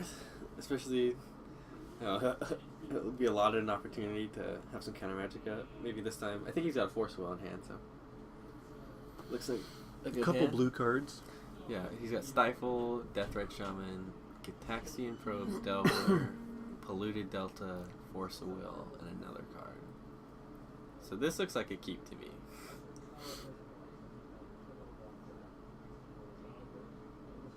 It looks like he does not agree. I think it's Lightning Bolt too. That seemed like a fine hand to me. Just might be, a little inexperienced with the deck. But, yeah, as the Delver player, you definitely want to take that one land hand. It didn't have any cantrips to look for other lands, but it had Deathrite to produce some mana. So, it seemed fine. I might have even considered... Nah, I probably just still play Deathrite Shaman. Deathrite Shaman is really good against the Reanimator deck. Yep. I was sad to see Deathrite Shaman get banned in Modern. Yeah, that guy's a little too good. Kind of a powerhouse. Yep. I quit playing Jund because they banned him. Interesting. And yeah, the Grixis Delver does play a 1-up Trop. So, they can produce green to activate that Deathrite ability, which is relevant at times.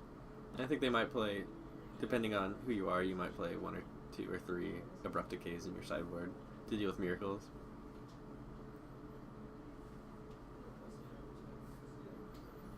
Pod and Deathrite. Deathrite Pod deck. Yeah, he's just the ultimate mana guy. It was pretty good.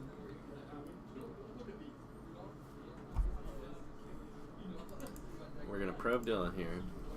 He kept a pretty weak hand, but it has Entomb, Reanimation spell, and a Force of Will. No blue card, but maybe he rips one, and then he's got Entomb, Reanimate, or Animate Dead, and Force. So, I guess this hand's okay. Especially if he draws a Brainstorm, this hand is a lot better. Mm-hmm. No creature. No creature, but Entomb is virtually a creature. Right. They will cast Ponder. Is the probe white bordered? It could be. Yeah, we allow proxies, so the card it's behind is probably white border. I have a few proxy decks, and for the duels, I don't do like the beta. I don't like proxy beta duels, so I use like the white border ones, and I always put a white border card behind it to make it look like a duel. But generally, for your normal cards, you don't want to do that.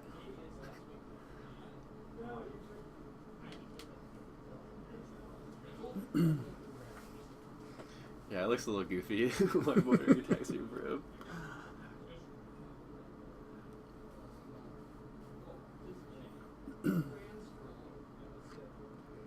Brainstorm. Oh man. I guess you guys loan a lot of decks. Yeah, we me and Ryan have been printing out decks a lot lately, and we have a few paper decks too that are real. So yeah, we've been loaning them out so we can get our Legacy tournament to fire, which I'm into.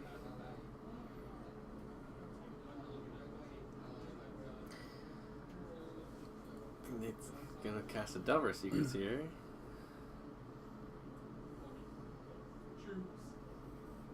Hopefully he does have Force, so he can keep the creature from getting in the graveyard. Yeah. Dylan's just not even going to cast Entomb here. Play around Daze. Which Nate doesn't have, but he doesn't know that. Right. I think the only white border card that I have that I like playing is Choke. That's the best one. I like to play white border Lightning Bolts for some reason. I don't know why. So Nate getting in with the Delver, flipped from the Stifle. Now we're gonna have an N7 Entomb here. Nate should force this, but I don't know if he knows to do that.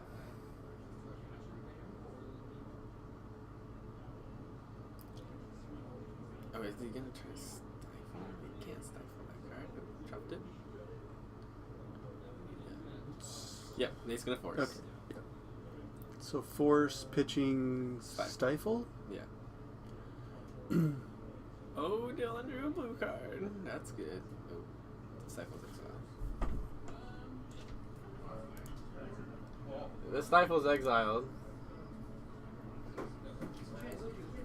It matters. White borders on the right card does look nice. A lot of black 8th and 9th dead cards look better with white borders. Yeah, I would agree with that. A lot of the 8th and 9th border, white bordered cards do look better. Now the art is so fancy. The white borders would look just odd. The art looks crazy on new cards I now. know. It's all like so cyber. Yep. I love the old wacky stuff. Yep. Kind of weird how cyber everything is.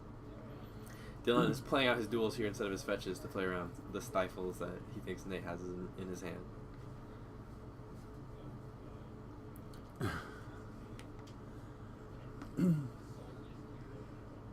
Animate dead. Target Gristlebrand.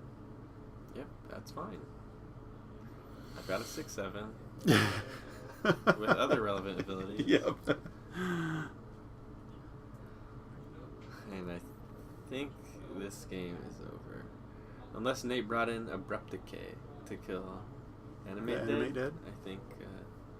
I did see Abrupt Decay over there, but I don't see it in his hand yet. Yeah, it's definitely not.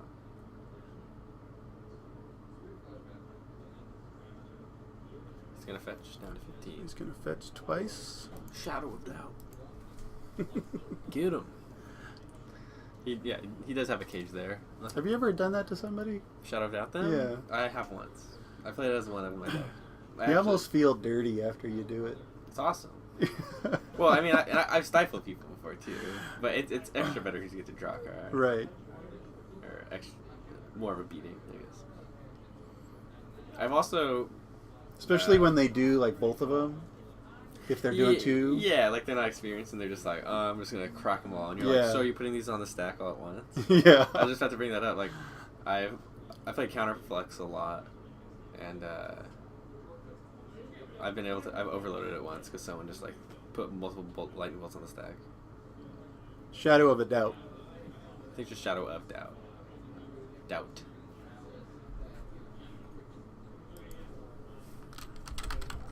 It's a little more relevant than a Squelch, I would say.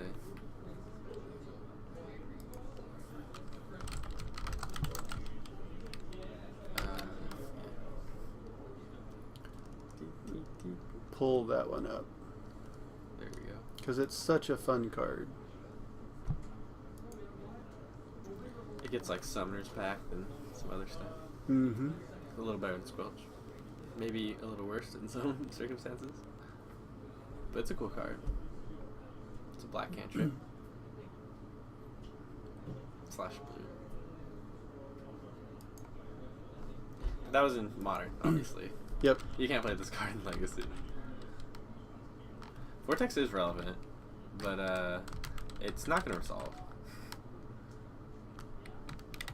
And I think that Dylan's clock is faster anyway than the Vortex. So, even if he's not getting life, so. He's going to force it, because he has Gristlebrand in play. He paid 7. Yeah. Drew 7. And then Force Will, so he's down to 8.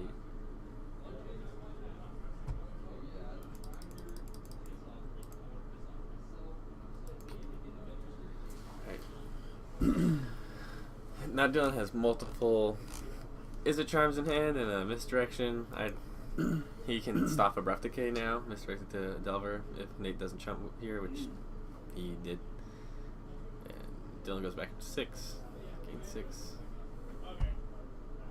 And Nate's just dead. Can't beat Gristlebrand. Dylan's got to discard the hand size, discarding Elish Nord. Must be nice. Yeah, Nate's just dead here. Yeah. Even if he has a way to get... Well, he probably doesn't have a... Well, I guess... No, it wouldn't be.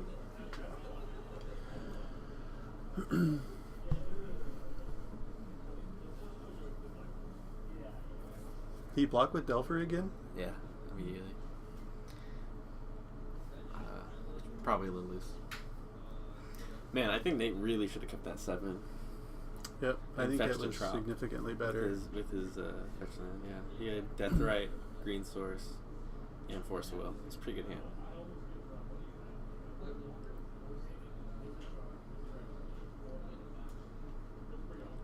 hear him out there explaining his charm. Yeah. Yeah, again, Nate's just dead here. Maybe we can get another match going after Grixis turns sideways a few more times.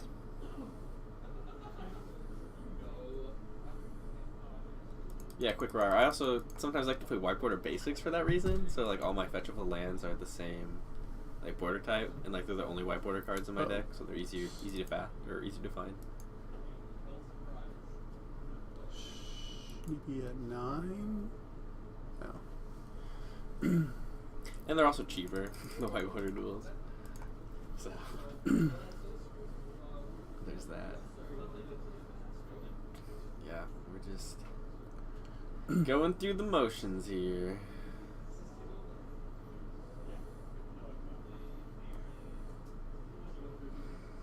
Not really a whole lot to say. Grixis a good magic card. Yeah. Wonder if having all your fetchables white bordered could count as marked cards. I don't think so. No.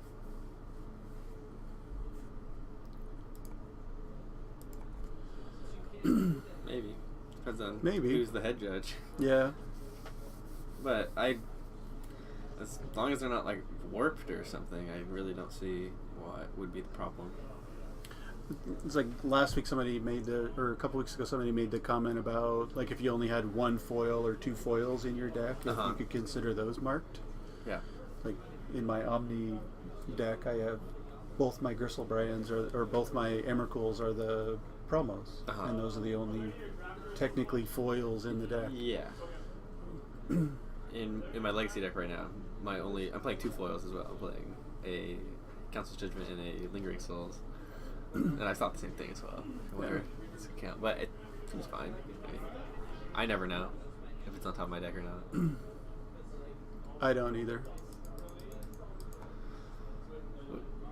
It's at 13. I think Dylan tried to. Dylan gained 6. Oh yeah, so he's down 2, and Dylan wants to 26. And then he paid 7 down to 19, and then Nate stifled that, which is fine. 7 damage for 1 mana is pretty good though, but it's not enough.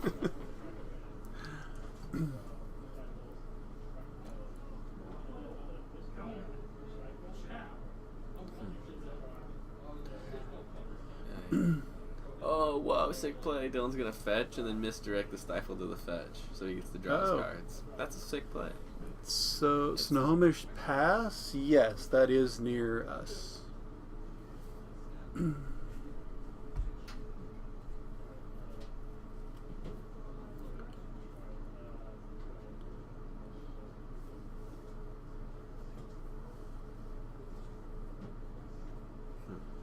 So, it's lightning bolting and dying. All right, I'm gonna try to get another match. I think it also depends on the judge. If like if you only have one foil while you're shuffling, you could maybe tell which one it was depending on how you shuffled. Count for marked. Where do you live now? Was 352?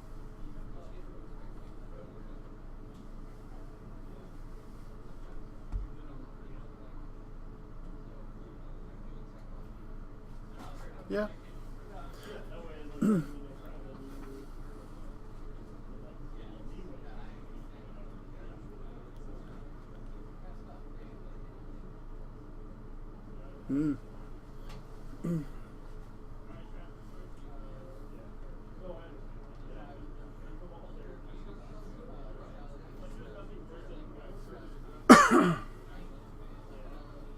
Yeah, I think it is really up to the judge on how the cards look and if they're alters, and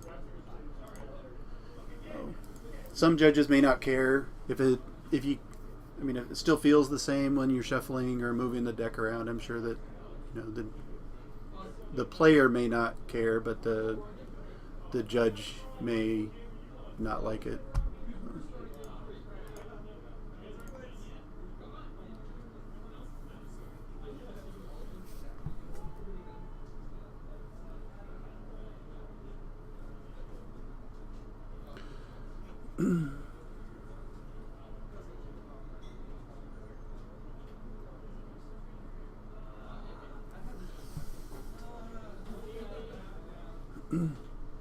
Yeah, if you ever go to a big tournament and you have questions about, an altered card it's a legal card, but you had it altered or anything with your deck, make sure you take it to the judge first and have them approve your cards.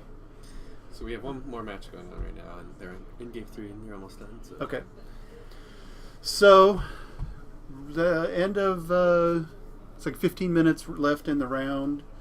We will bring it back here To the booth.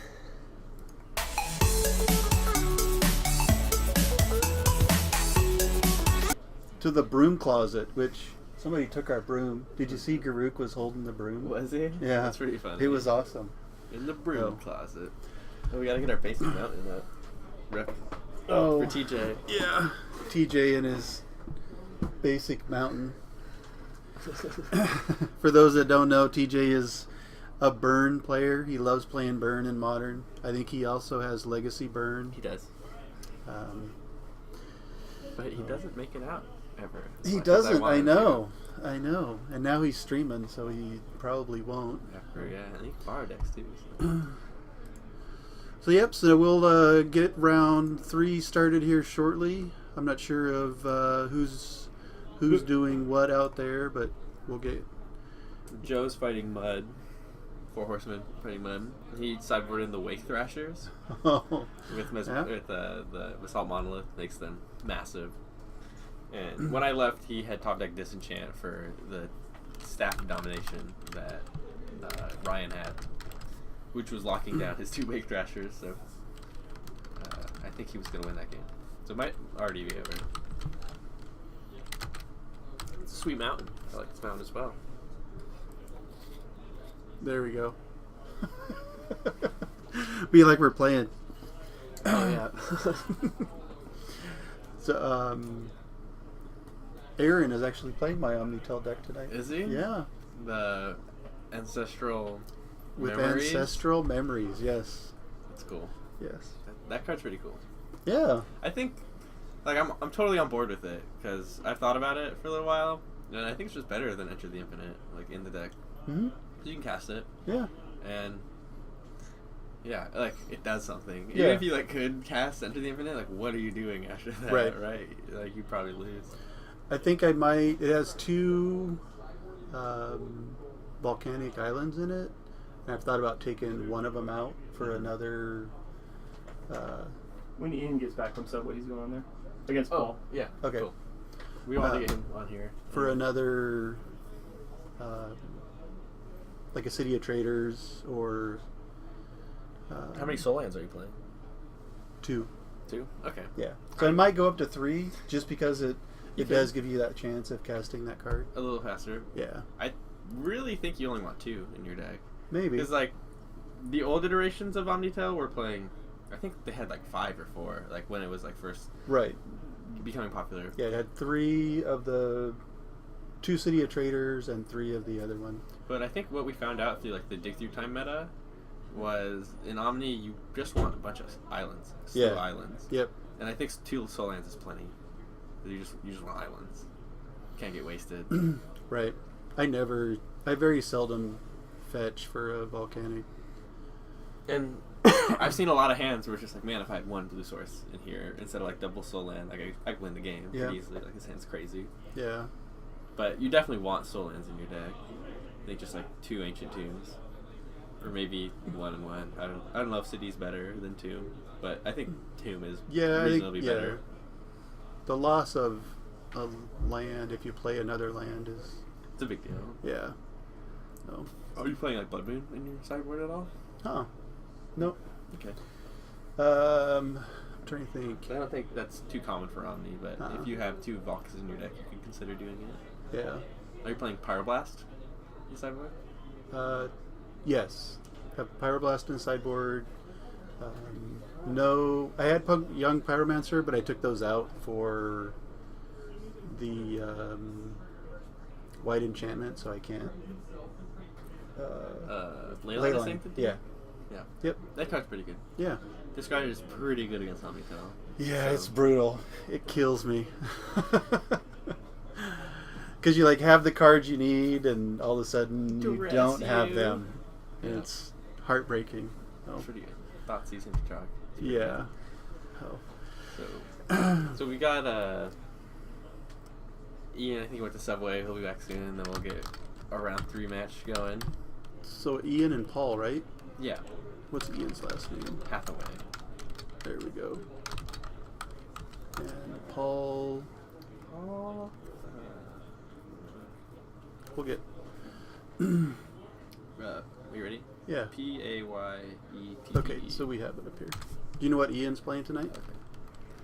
Ian's playing Strawberry Shortcake, as some people like to call it. He's playing Red White Painter. And I'm not sure what Paul's playing. I think he must be playing Black Green Pox, which is a cool deck. Just like a Life from the Loom, Wasteland, Small Pox deck. He has a 1 of Nether Spirit, or this is like the list that me and Ryan printed out, but it has a 1 of Nether Spirit in it, which is pretty cool. It's in Tomb 4. So, got roped into playing a Legacy League, and you need a deck. Thought about playing High Tide? I would agree that High Tide is probably a poor decision to play. Yeah. The deck's really sweet, and I'm a fan of it, especially the Snap Tide, like the instant version, or Reset Tide. Or even, I think there's a version that plays Snapcaster Mage and the spell Snap. So you keep bouncing them and untapping your lands to produce mana. But the deck's just a little slow. It's more sweet than it is good. If you wanted to play combo, I would suggest playing Storm, Omni, or Sneak and Show, probably the best decks, or Reanimator. Those are the best combo decks right now.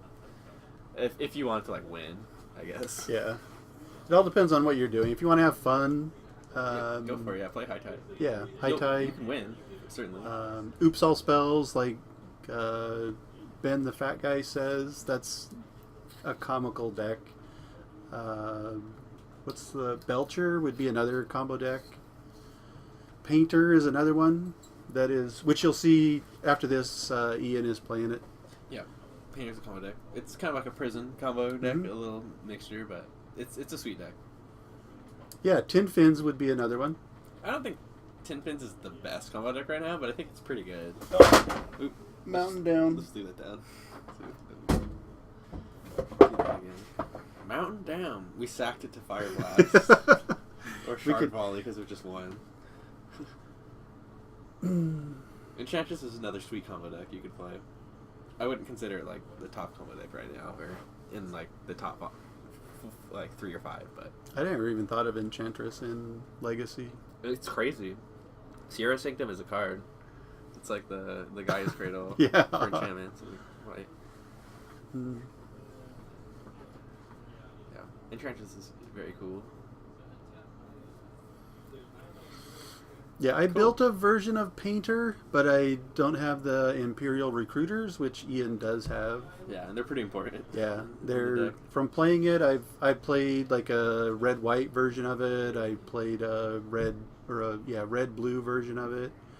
The red-blue version is, I don't know. I think the lands. It is sweet because you have access to like Force and Brainstorm. Transmute Artifact is really good in that Yep. deck. The challenge that because it runs tops, it's almost like I didn't have enough fetches in it or enough ways to Shuffle get out your of. deck. Yeah. Yep.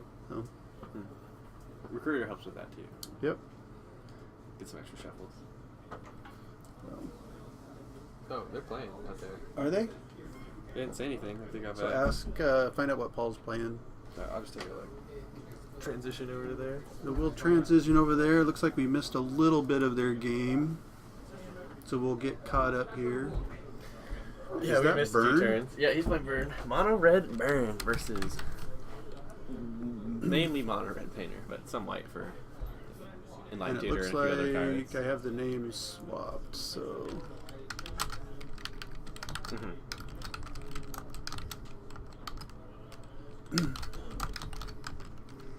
I should have said something. They were starting.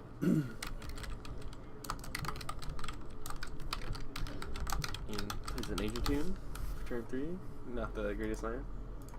He's gonna play another Painter Servant and send it back over. Get the life totals Take 2. activated, corrected. So sorry about that we didn't get to see all this. Yeah, we missed the first 2 turns, I think. So see, Ian has Painter out as well as looks like Goblin Welder, Yeah, that's the welder. and he's got an artifact in his. I'm guessing that this is his graveyard, Yeah, it's so graveyard. he's able to protect the painter pretty well. All Ian needs to do is riff a grindstone here, and if Paul doesn't have I lightning think that's bolt, what he'll he. die. Nope, that's a pedal. Things are looking a Looks little like- rough here for Ian. Looks like But- he just drew an ensnaring bridge, but he's got a lot of cards. So how this deck works is they try to play, for anyone who's unaware, they try to play Painter Servant, and generally they name blue to make all cards everywhere blue, because that interacts with their Pyroblast that they play main deck. And with the activated ability of the card Grindstone, it basically allows them to build themselves up. You should, pull those 2. Yes. Oh, that's right. It's so. So here's Painter's Servant.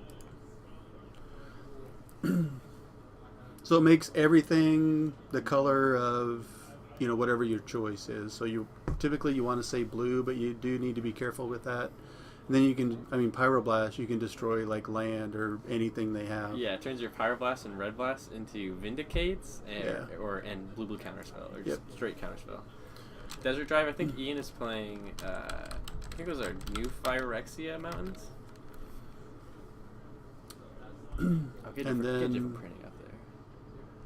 Grindstone, which that's the bad art, basically is what mills them, because All their colors. all their cards are the same color. So it mills their whole deck. I think Paul's going to try to Searing Blaze the Painter Servant, which won't work because he'll just weld it out and put the other one in. So I hope this is targeting. Blue Painter is a thing. Yeah. Yes. I think they still play red. Generally, Yeah, it's But typically you red can't play blue blue in your Painter. deck. They play like a Transmute Artifact, Force, cantrips, basically.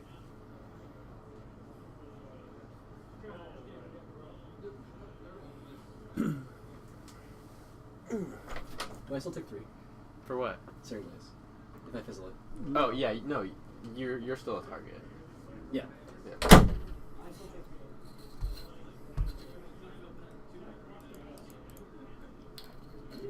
So Paul did target the Painter Servant, it looks like. And Ian swapped it out like we were talking about. He still takes damage even though there was no target. Well, Searing Blade says it deals 3 damage to target creature Oh. and target player. Okay, right. Yep. Or target player and creature that player controls. Or Right. target creature. So it's both. And So it Ian looks like- died. Yep. I think he got fire blasted there down before, just couldn't win the game. He's too far behind. Could beat the Eidolon.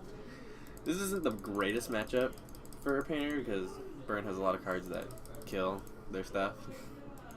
Ian was just a grindstone away there from winning, so Yep. pretty unlucky that he didn't find it or Kills their Sunlight stuff, Gator. and if they get Eidolon out, a lot of their stuff is 1, 2, or 3 Yeah, casting Eidolon's cost. pretty good against and- this card. Yeah.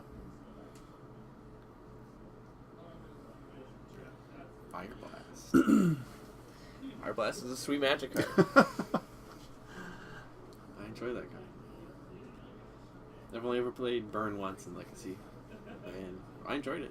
I did pretty well. I think the red blue painter version I had used the artifact lands Jesus. to give you more things to get in and out with the Goblin Welder. Mm-hmm. Oh, But yeah, then it for also sure. played Mox Opal, so you wanted the artifact That's to be able interesting. to. Yeah.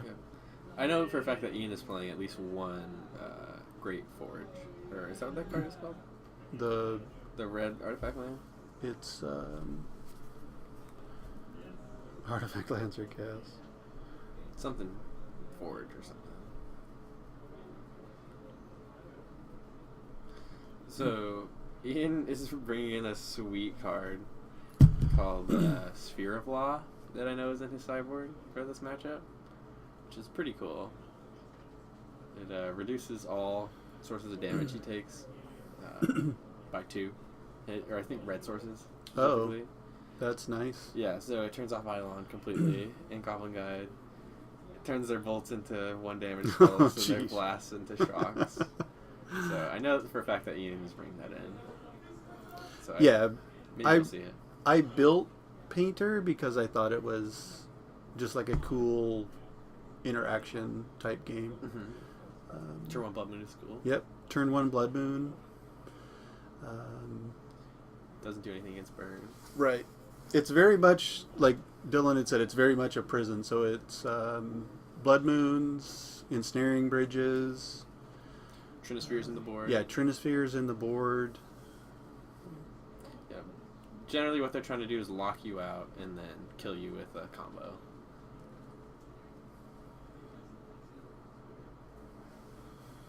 I'm gonna move this back.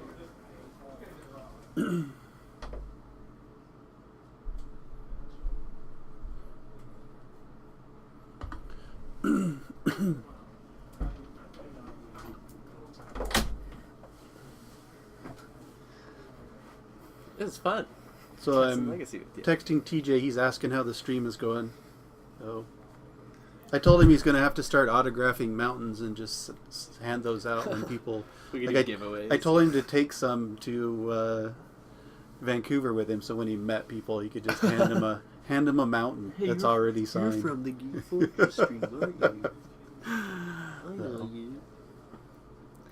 I don't think he's playing any Tangle Wire, though it's pretty sweet with Goblin Welder. Oh, well, we got some downtime. We want to take a look at this guy's list. He wanted to show us our painter list. Oh, just right click on it and open it in a different tab. Oh, yeah. There you go. Yep. Oh, Great Furnace. That card is called. He's like Snare Blades. Whoa, this deck's crazy. Deathrite Shaman. Yeah, your deck's crazy. Oh my It's gosh. definitely more mid-range than like GK. traditional painters. Instead of like prison mark or prison pieces, he's playing just more mid-range cards. This deck's cool, for sure. I do still have a legacy deck. I won here last weekend with Omni. Same deck. Oh, you won last weekend? Oh, Yeah. that's right. You told me because I Yeah. wasn't here to spell pierce all your cards Gosh. or play elves and just smash your face with Craterhood. Right. Yes. I don't know how the elves matchup is against Omni. I don't think it's great. Yeah. I think he might Just be a just raise. a little slow. Yeah, I Yeah. think it might be like a turn slower. Yeah. But the Thoughtseizes and Cabal Therapies help on the board. Yep. Not if you have a Leyline, though. But I don't know if you bring that in. Maybe. If you anticipate that I bring in all my discard. Yeah, we do Legacy every Friday. Yep. Schedules Wednesday is Modern, Friday's Legacy, Saturday night is Modern. And that's the streaming schedule? They don't do, like, standard or anything Nope. like that? Cool. No standard. Every last weekend was the no ban list Modern, which that was a lot of fun.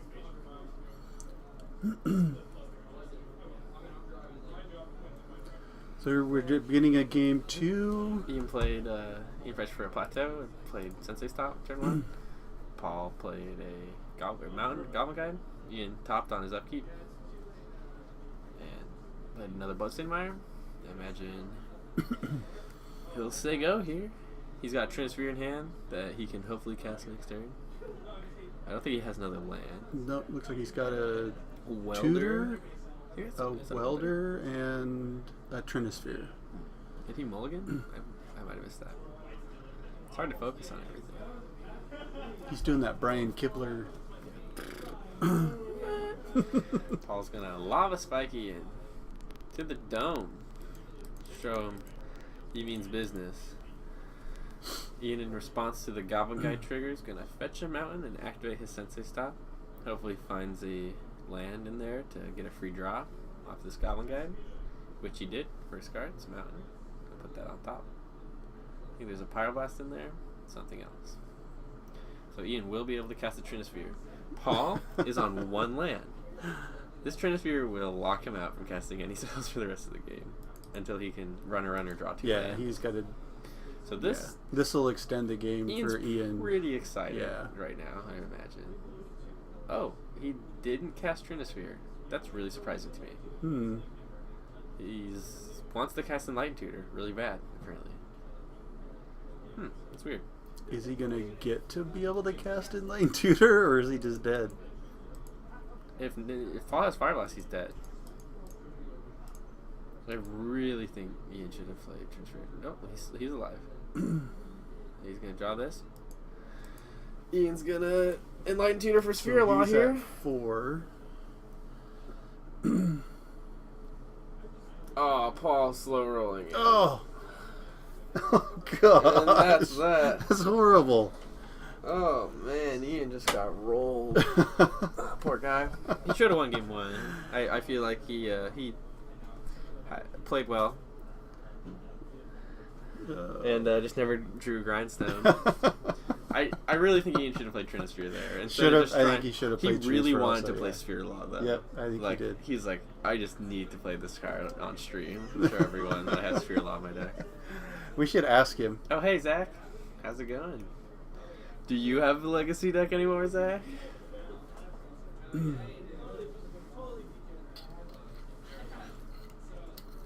What do you do? What did he do to cheat?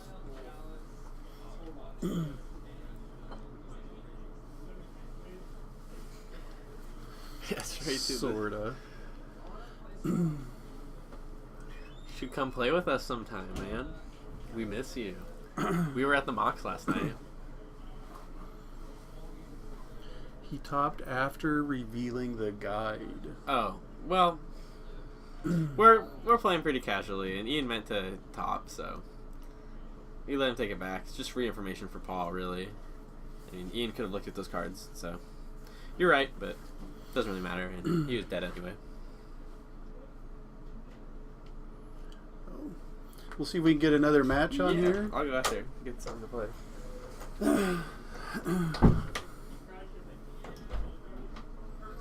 Ian,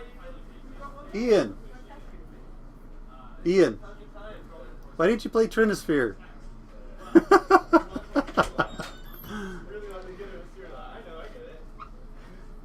Have to give him crap while he's eating and he can't talk. Everyone has legacy decks where proxies are allowed. Yes, that is true.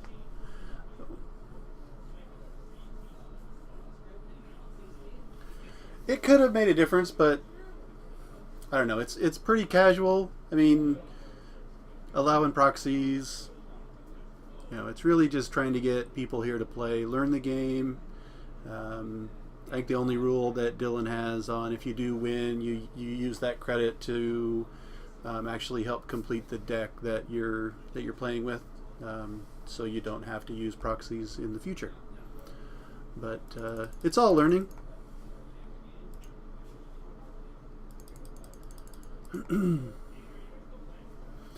So you really didn't get to see much of Red White Painter, but it's a lot of fun.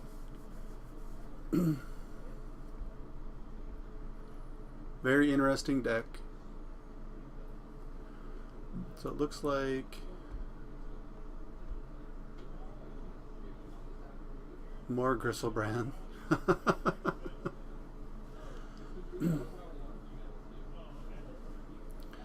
Buy you Berserk so you can play Infect? No thanks. Just proxy them. Then you can buy the... I think Dylan has one. So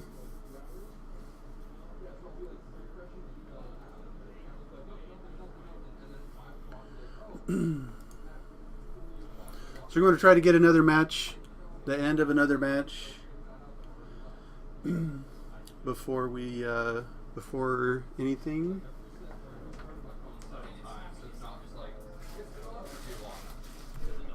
So it looks like... Oh, you want Dylan to buy your Berserks? Okay.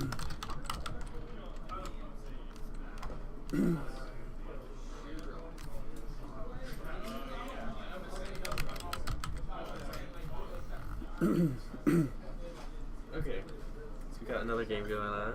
So Nate and who? Josh. Josh on Storm. Nate on Grixis.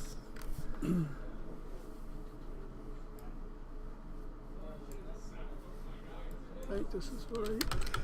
Dylan Vizak's Berserks.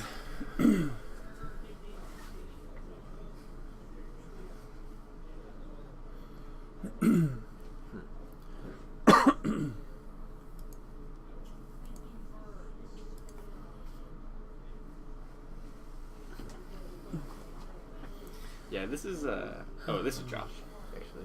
It's backwards. Oh.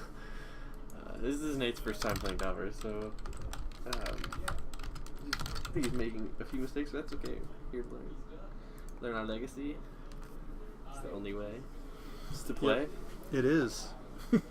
And then you just want to limit the mistakes. Josh has a crazy last name. So Yeah. He didn't even pronounce it. He just like spelled it. It was just a slew of letters. I'm like, whatever. You're just me, Josh. He's just Josh. We could give him a nickname. I Should always ask him if he has a nickname. I always see him playing Mono Blue Tron in Modern, so we can call him Josh. Ask him if he has a Mindslaver. nickname. Oh, he does play Mindslaver. Ah. We could call him the Mindslaver. Josh the Mindslaver. Do you know Josh? It's not. Maybe. I mean, you probably see him at the fort before. He's a regular. He used to. Zach, you play Magic. He pretends to play Magic now. Ooh, Josh's hand's pretty bad. Kangaroo Pete.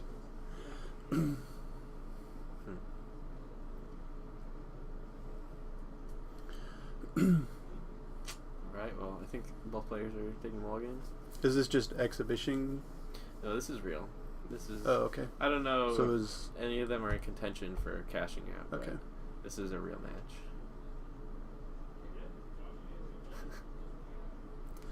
Is anybody up a game? Josh won game 1. Okay.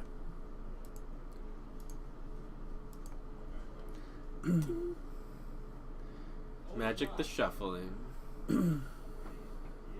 Magic the surfing.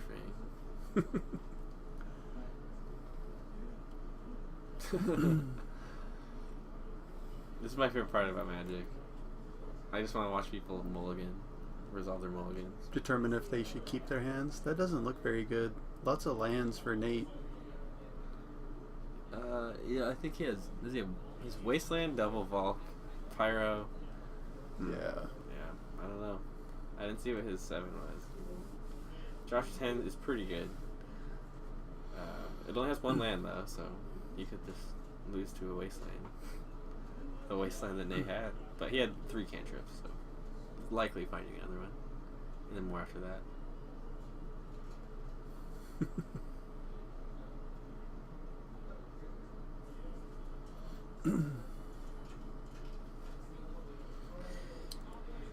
Magic the shuffling. So this matchup I think favors the Delver deck. Yeah, Zach, that's what happens when you mulligan. You gotta shuffle your deck again. And Nate on 5 here, I don't foresee him coming out of this. Josh did mulligan to 6 though, but being on 5 cards is not a lot. You're basically down to 4, so you know? Yep. Death and Taxes. I don't think nobody here tonight is playing it. Nobody last week played it. I think it would be good in our store. Yeah, I think it would be really good no in our one's store. playing it. Yeah. We have it proxied up, so someone can play it if they want at some point. I can also Maybe bring next weekend. Maverick. Might play that Maverick's next not week. good. Maverick's a great deck.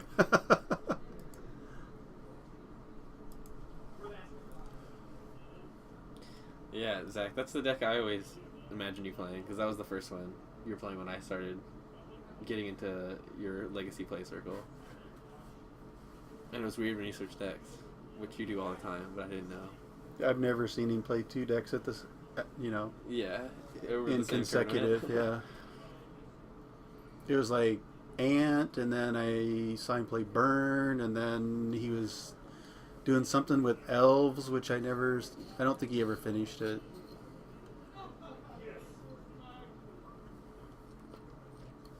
So that looks like a whiff with Cabal Therapy. Now Nate's on a 4-card mulligan. Probably named Infernal Tutor. Josh had a LED instead. Josh is going to probe him. Card he drew this turn. Down to 18. Take a look at Nate's 3 cards. Daze and a Deathrite. Daze and Deathrite. Can you beat it? Probably.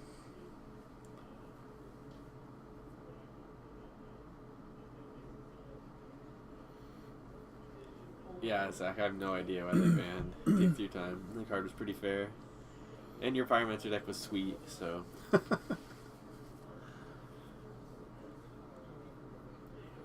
That'd be awesome if you came and visit us.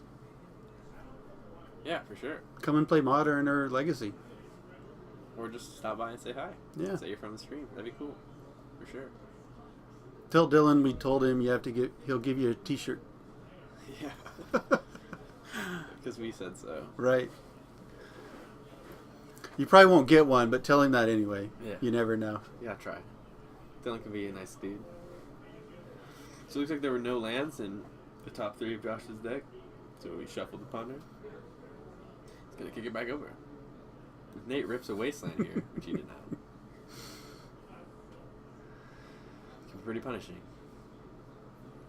Man, that 6, or even... I didn't see Nate's 7, so I didn't see what it was. But that 6 would have been pretty good. That would have been good. Popped his land. Yeah. But, I mean, there's no way of knowing that. I love Wasteland. Yeah. Wasteland is one of my favorite Legacy cards to play. It is so fun. It's really good to Thalia. Feels good. That is a good, what do you call it? Combo of cards. A good synergy. Yep, synergy. There you go. I think Nate's gonna daze this. Why not? I mean, a little aggressive, but it's probably not gonna do much later on.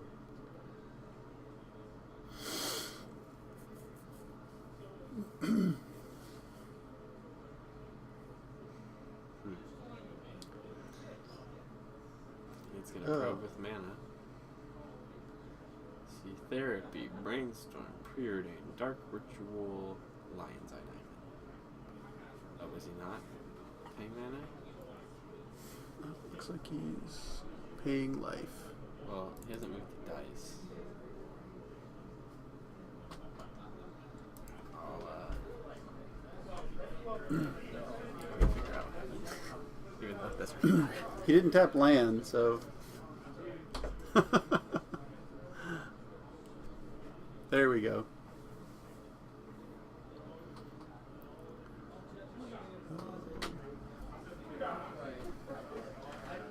Yeah, Wasteland right now for Nate would be really good. Be pretty good. Oh, Nate's attacking. Does he not know what Deathrite Shaman does? The Deathrite Shaman beat down. Yeah. I don't think Nate knows what Deathrite Shaman does.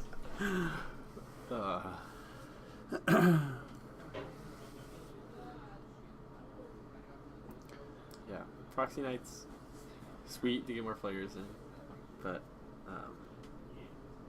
you know, some people gotta learn the format a little more. Mm-hmm. But that's okay. Everybody was there once. Oh yeah, for sure. Me included.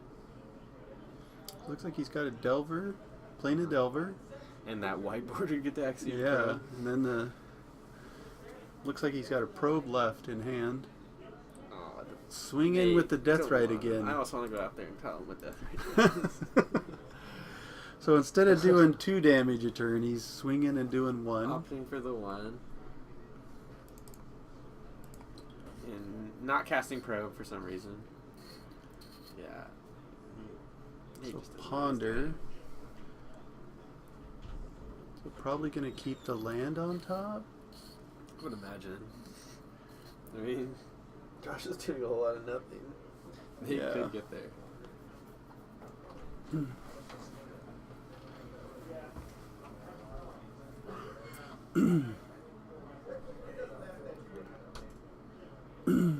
Gonna explain a little bit on how I was there when Tinker was a deck. What a time to come into Magic. When Tinker was a deck. Yeah. So fun. Magic's so fun. Yeah. Horse will. Is that probe still in his hand? Yeah. That's pretty good. So now I would not cast this probe. Yeah. I wouldn't. Oh, wait. Oh, he's choosing whether to flip the dove or not. He just Oh. Yeah, okay, yeah. Oh, gosh. Yeah. I was like, what is he doing? So now he knows. It's like, About would the you have. force. Yeah, you gotta get the beatdown. Yeah, right? you gotta get gotta Delver that clock flipping, yeah. established. So, Yeah. well, it's like to show him So- that, hey, I have force. Yeah. I think you just have to. I told Nate about his Death Ray Shaman, so he's leaving it back. Plus, if you take in cards out of his graveyard, you're affecting Threshold too. So And his Past in Flames making it worse. right? Which, there's only cantrips in there right now, but it is... Death Ray is very relevant against the Storm deck. Yeah. You can win I won a few games where, like, my Storm opponent wasn't really paying attention, and he only had 1 tutor effect in his Past in Flames when he went to go flash it back, and I snagged it, and he just had rituals left, and he wasn't able to go anywhere. So you can eke out wins with Death Ray that way sometimes. Doesn't happen often because you can like tutor for tutor and stuff, but sometimes it does. Yeah. This is the last round. This is like an extra game that we. The first game went pretty fast. Burn. Versus Painter. Yeah. But we might be able to get an expedition match going afterward if we feel like it or something. Josh casting all the cantrips. Past in Flames, Dark Petition, Lotus Petal.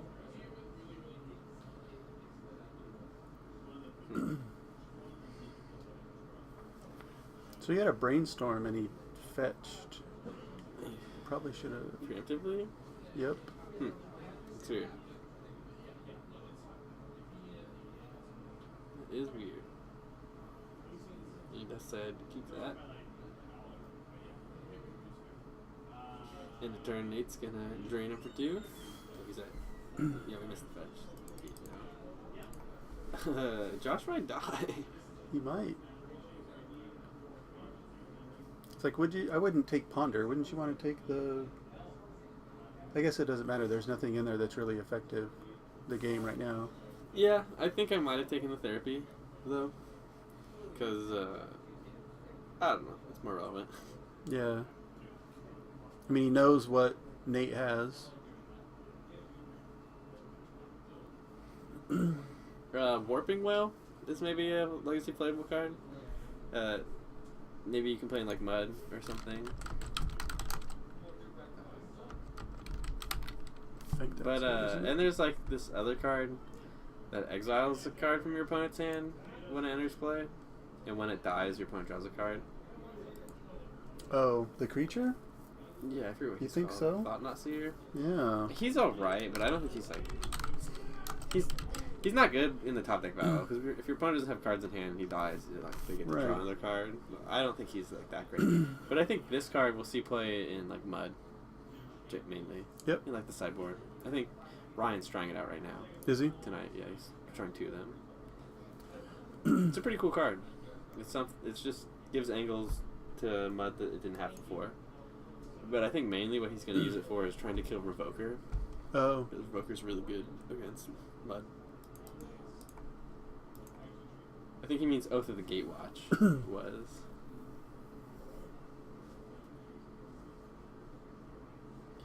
Yetaxian probe.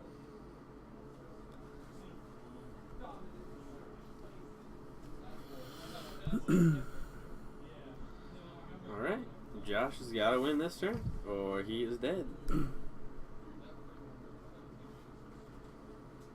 It's not great. It's only playable in mud, is what I'm saying. Yeah, there's... Yeah. I don't think it's like, oh, every Legacy deck is going to be playing this card. It's not great. But in mud, like, what else does this?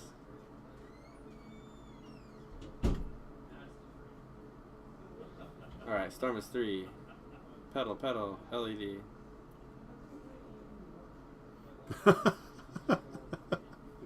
Dylan coming in to defend me. It's 1 toughness or 1 power. Yeah. It does more than that. Just read the cards all the way. Zach. There you go. You knew. Sorry. I mean to be rude.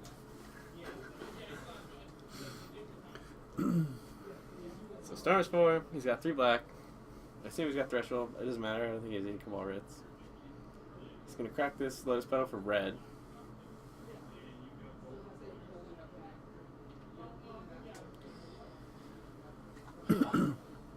Cast Past in Flames. Storm is 5. Does he have a tutor? So what Josh here... It does not look like he has a tutor. This is what Josh should do. He should cast Brainstorm and then crack LED. And then pray to the magic gods that he finds a tutor in the top 3 of his deck. Because he doesn't have one right now. Mm-hmm. He can also... I don't know. Man, it's crazy that Josh just cantripped so many times and has only been able to find 1 ritual. Or a tutor. He hasn't been able to find that. Crazy. Yeah, because he's pondered a number of times. He's brainstormed once. It's... Oh man, he should have cast that Brainstorm. He just... Yeah, these are like just lines he doesn't see.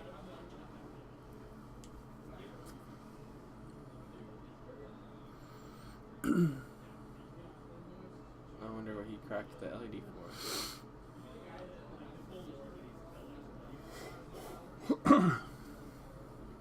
Eldrazi Mimic. That's where it's at.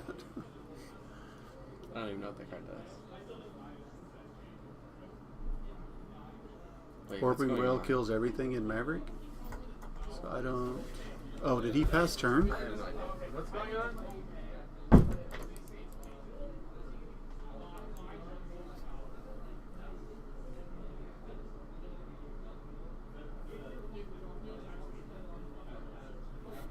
Not sure why Josh is at 3 here. So we're figuring that out.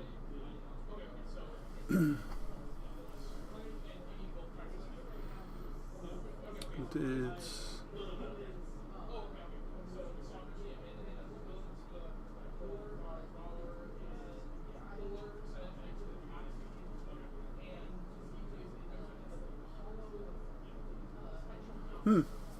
Not sure. I'm not sure how... I guess he didn't pass turn because he picked his graveyard up. So now he's got access to everything in the graveyard except for the Ponder.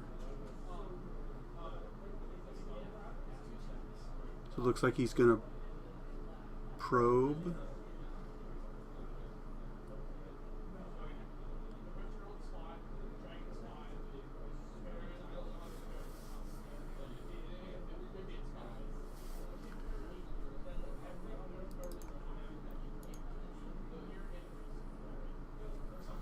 So I just had to explain like how priority worked with LED, and Right. because he thought he could exile the Past in Flames that he was pitching, but they didn't have priority yet. But now he does because he attacks him for having and I think he goes to 1. Yep. Okay. He's gonna cast Ponder here. Yeah, Josh missed out on not casting Brainstorm there and holding priority, cracking the LED. But I guess actually that would have given him a response for Deathrite to exile it. I don't know. It was a little weird. The death rate's been pretty good right now. Because he only has like one ritual in there. So Yeah. even if he had cast the Past in Flames, like Nate could have snagged it with the death ray and then can't really go anywhere. So what are the last two cards in his hand? Dark Ritual, Dark Ritual, Cabal Therapy? and Cabal Therapy. I don't think or is that a No, that's the. Dark Petition? Yep. Huh. Oh yeah, he discarded the he must have drawn that off probe. Or one of them off probe.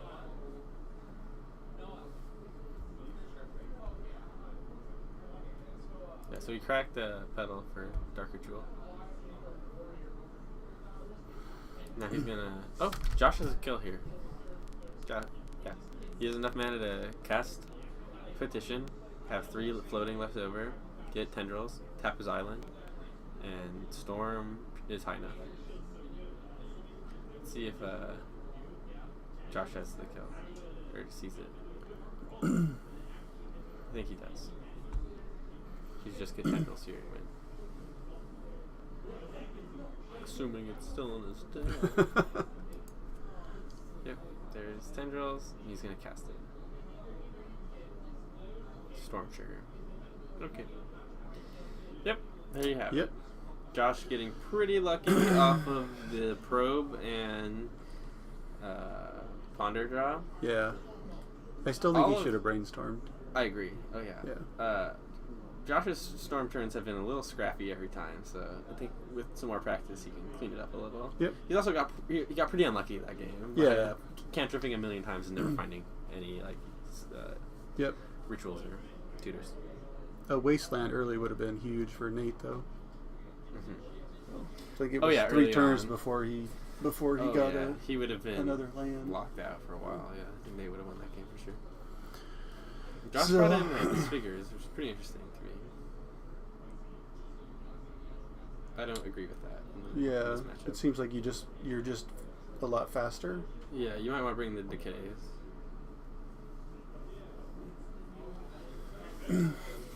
So, Yeah, he got there. Josh won that in 2. Going down to 1 life even. Yeah, you're not dead. Here I won. So good That on him happened. for getting That there. happened last week against Joe. Me and Joe playing Yeah. his Goblin Bombardment deck. Yeah, the Intuition Bloodghast deck. Yeah, that deck is crazy. It's pretty cool. Very cool. Certainly very cool. Yeah. But I wonder if anyone wants to play or if we'll be done for the night. Or what are you thinking? What time is it? 10:30. I don't know. Ask 10 ask o'clock? Dylan. Okay. Yeah, I'll because talk he to was kind of grumpy the other night.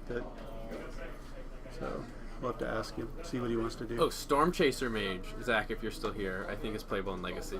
In like a blue-red like tempo deck or something. That card's actually playable.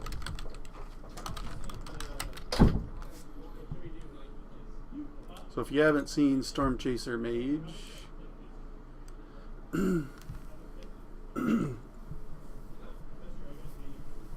seems okay.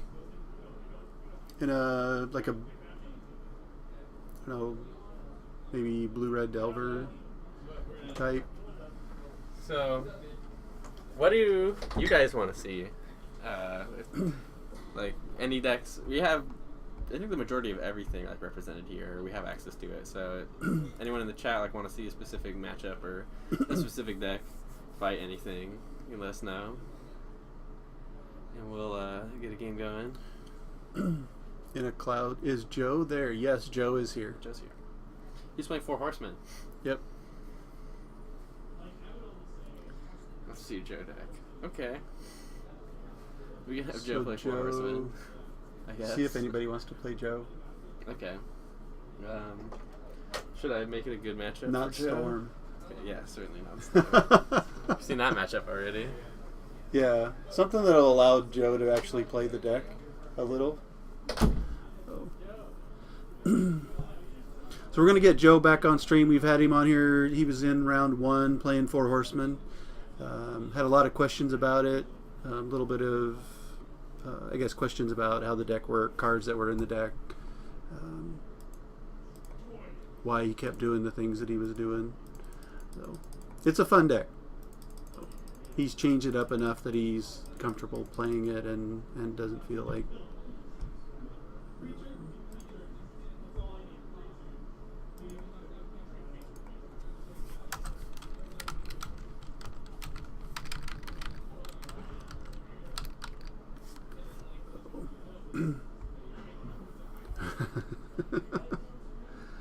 Dylan, you're always ready to show off Gristlebrand.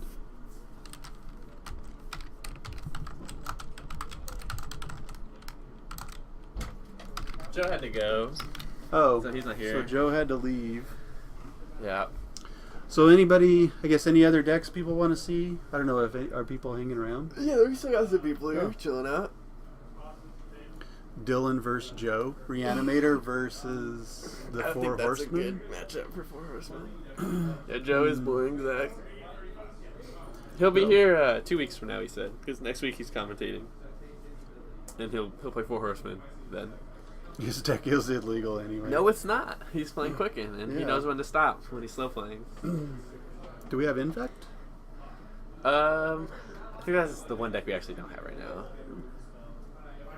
Unfortunately. We could get Ian with Red White Painter if we want. If you guys want to see Painter again, didn't really get to see that deck work. Yeah, he died pretty fast. But when he's slow playing, he just stops. Like, Yeah. he just stops. He gets a try at it, and if he can advance the voice state, he gets to try at it again if he doesn't have Quicken. Otherwise, he just has to stop. So who's that? We have Nate and Ryan. What are you guys playing? Burn versus Grixis. Okay. Nate is on. Burn. This is No, this is Ryan. We'll get these names. So Ryan Mud is is going to a be playing Burn. colorless artifact deck. Oh, you want to see Mud? They want to see Mud. Mud Yeah. versus what? I don't care. I don't think they How'd care. you do? Third. You took third? Yeah. Sweet. Awesome. Good job. You get a free slaughter pack in there. Okay. What time are you gonna be here tomorrow? What time are you going to be here? I don't know. Whatever time you get here. I guess. Do you want to come early and practice? Maybe. Okay, let me know. Yeah, just Are you playing Modern tomorrow? No, he is. Oh. Is he borrowing a deck from you? Yeah. Oh, the Brothers of Fire. Brothers of Fire! So is he playing Mud or is he playing Burn I still? think he's playing. Yeah, he's playing Mud. Okay. Versus Burn. This can be a pretty funny show. So is it Mud versus Burn? Yeah, Ryan's on Mud. I think he's playing Mud. He's got the purple sleeve.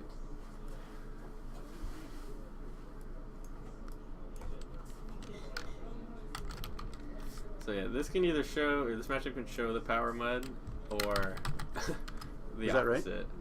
Yeah, that's right. There we go. All right, I'm good now. It's like turn one Chalice on one. Uh-huh. Be really good. Yeah, that's the strongest play. Or like a quick Trinisphere is pretty good. Yeah. Chalice of the Void just a beating against the Burn deck though. Yeah, Mud is... I'll let you explain Mud. Mud's a colorless prison stompy deck that tries to use the Cloud Coast lands and the soul lands like Ancient Tomb and City Traders to pump out, expensive artifacts ahead of schedule, basically. They play Chalice of the Void on turn 1, on 1 to lock out 1-drop spells, which is the majority of the format. Metalworker. Metalworker is a key card in the deck. It generates a ton of colorless mana by tapping to reveal artifacts from your hand, and adds 2 colorless for each artifact in your hand. So it's quite the ramper. It's like, don't you just kill Metalworker right here? Yeah, you definitely do, if you can. Even as the Burn deck, because you probably can't beat whatever he has. Ryan, unfortunately, has Blightsteel Colossus and a whole lot of nothing. He has a Mishra's Factory, though. The one of Mishra's. He started playing tonight. Did he just add that? Yeah, he cut a Vesuva, which I don't know how correct is, but Vesuva's not that great. He just got bolted 3 times, though. Vesuva as Glimmer Post. Price of Progress is so good Yeah. against Mud. It's insane. They don't play any normal lands, do they? Excuse me? Oh, they don't play any basic lands. No. Yeah. It's pretty crazy that Ryan served with Mistress there for 2. It's at 18.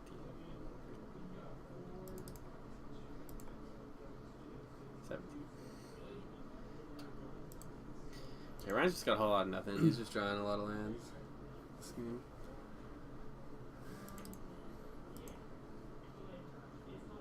Dylan, I'll fight you. I don't mind. I'm not fighting you. sure if Nate. I guess is that a triggered ability? Yeah. So he has to catch the trigger. I'm not sure if Nate would have caught the trigger. So Yeah, I guess you just missed it. It's like can't really correct it. And I don't recall the trigger he missed. I guess he just missed it. the prowess trigger. Yeah, I don't remember like where it was. Though. That's what I'm saying. What happened? Specifically, what What's spell this it was. card out here for? That's Brothers of Fire. Oh, That's just a cool clan tag. okay. Not really. It's just a friend of ours bought me and Ryan and him all Brothers of Fire. So we Okay. like to put it on street. Oh, price of progress, and then yeah. Boom. Price ya. Fire blast ya. Alright, so that's what I meant by we could either see the power mud or mud get destroyed. That's pretty unlucky though. Ryan had the mulligan and I think the metal worker, had it lived, would have changed that game. maybe Ryan didn't really have a whole lot. Yeah, he going didn't on have a whole anyway, lot. So I think he had like Blight Steel Yeah. glosses, which he couldn't even have cast had he been able to untap. Then I think he drew what's the dragon? Steel Hellkite? Still okay.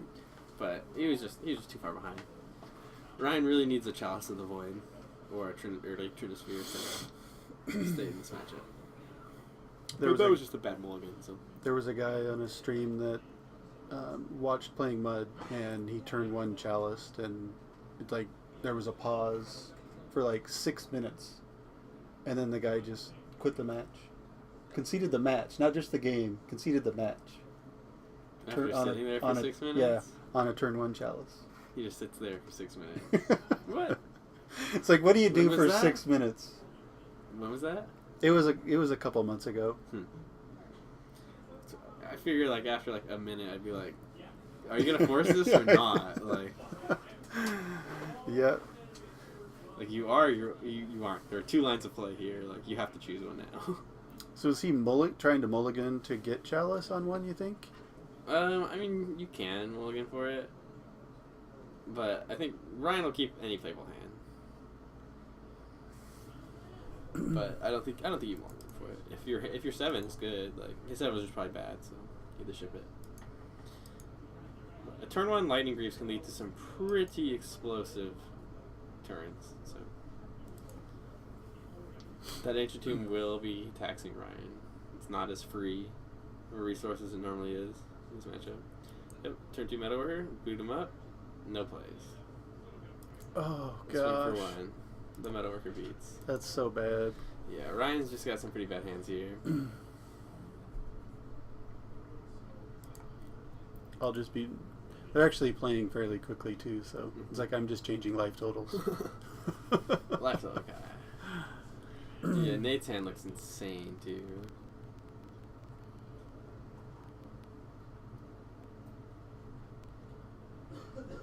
Jeez. And then the goblin guy hit. Ugin. Eugene. Eugene. I've been playing Ugin as a 1-up in my modern blue white red control deck. Oh, in the really? Sideboard, yeah. I've won a few games with it. It feels really good. You're just like, oops, I ripped Ugin.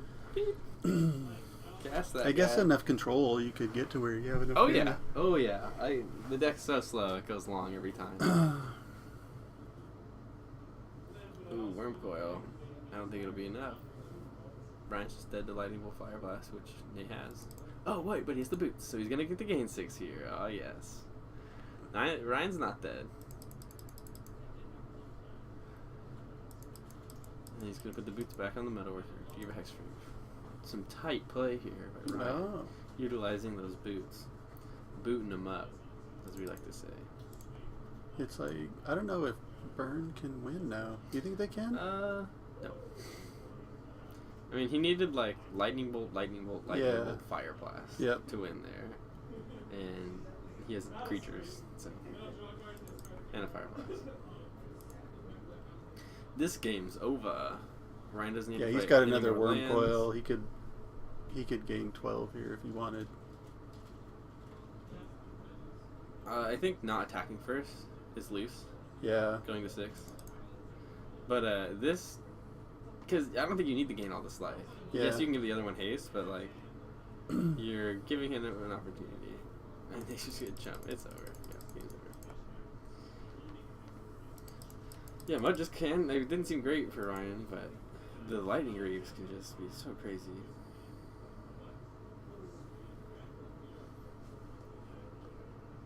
I don't think Mud actually stands for anything. The name's kind of a mystery. We've done we tried to figure it out totally, but we call it Mud because all the cards are brown. For the most part. Mud victory. Okay, they're gonna go to the board.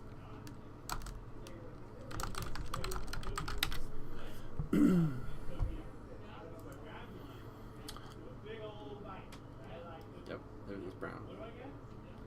That's Yeah. what we say as well. So the web says it's just because everything in it is brown. So Why it's all caps, I'm not sure. It's deceiving. Shouldn't be. Makes you think it stands for something, but it does not.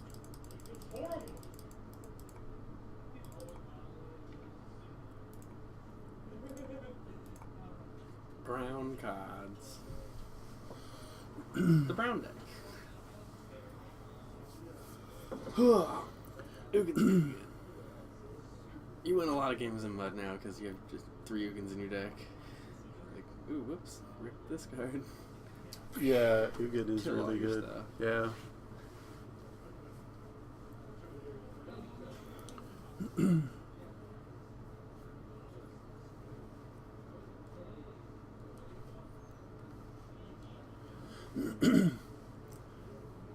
Mud can be extremely fast. Like, it didn't look like Ryan was anywhere, and then all of a sudden, The Greaves Yeah. can really just make it crazy. Lightning Greaves is a scary, scary card, for sure. It makes you have to answer every metalworker, just every threat at instant speed. But especially the metalworkers. Like, you don't get that turn to untap anymore. Just, can you deal with this right now? yep. Super good.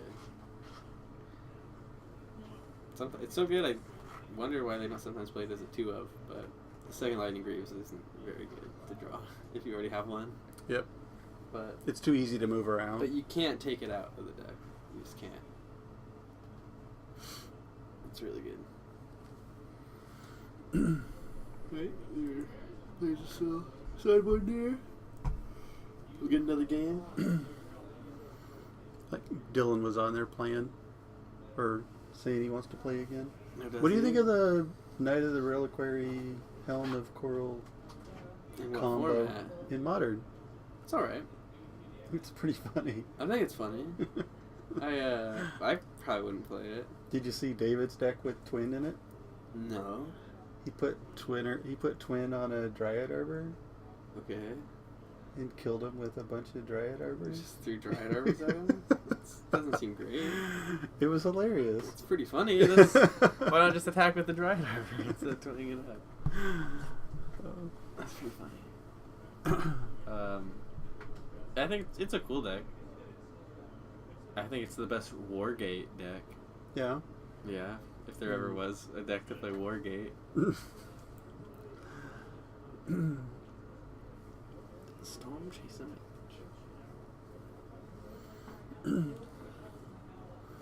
Nate just taking a while to sideboard here, even though he's playing for fun. It's like Price of Progress is like your biggest card. Yeah, and afterboard Smash the Smithereens too. Right. Which is like Almost Vindicate plus Lightning Bolt against this deck. Maelstrom Pulse, basically. Without the thing. The name clause. Alright. Shuffling up. Looks like Nate's done sideboarding. He's gonna put all these cards back in his deck. Zach, how was Muck different than Mud other than it was control? Was it just all counters? What did they use to kill you with? I guess I could look it up. No, probably have some blue creature.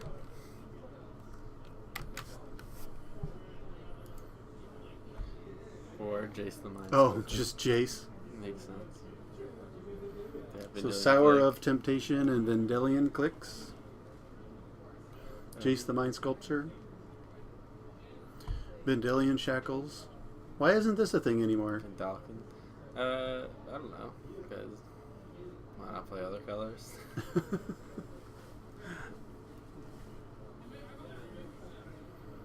Like, where's There's your no mental lands? misstep anymore.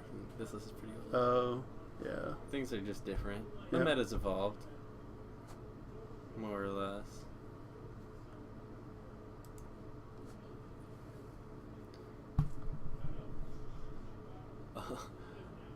Luan, Cephalid Empress. Gosh. The tech. That part's cool. Okay. It looks like we're going to play a game. Oh, Maybe? maybe. Oh, he's shortcutting. Beep. Can I get a Goblin Guide? Can I hit him for 2? Beats. Beats about waist deep. Swallowed by beats. Is he just picking cards out of his deck right now? That's what it looked like. He had his whole deck in his hand. I'm just going to play Goblin Guide turn 1. Enter the Infinite. Brian playing Cloud Post on turn 1. The old Legacy tap land.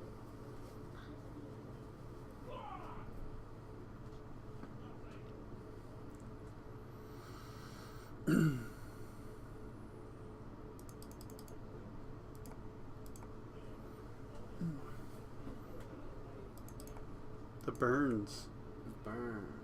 I think we're about to see a transfer. We are. There we That's a good play. So in response? Nate's gonna burn him. Ryan's, even though he's got the Trinisphere in here, and I don't think Nate's got another land, he's still under the gun here, but he's got some time now. Because Nate can't cast anything. But that Goblin Guide's good to go.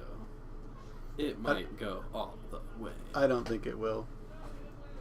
I don't think so either. I see Lodestone Golem.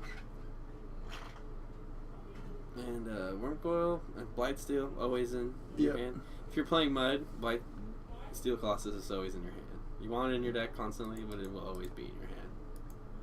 That's what I've learned. Interesting. Going for the Metalworker there instead of the Lodestone. Which is probably good considering he knows his opponent doesn't have a third land. Right. And he can just like pump out a ton of stuff next turn. Yep. Or just go fast. He's going the distance. Love Cake. It's a good band. I'll reveal all these artifacts. So is it 1 mana for each one of those? It's 2 colorless mana for each artifact you reveal. So that he made 10. Plus all of the we'll just play it's like Legacy Affinity. When you get Metalworker going and you have stuff in hand. Oh yeah.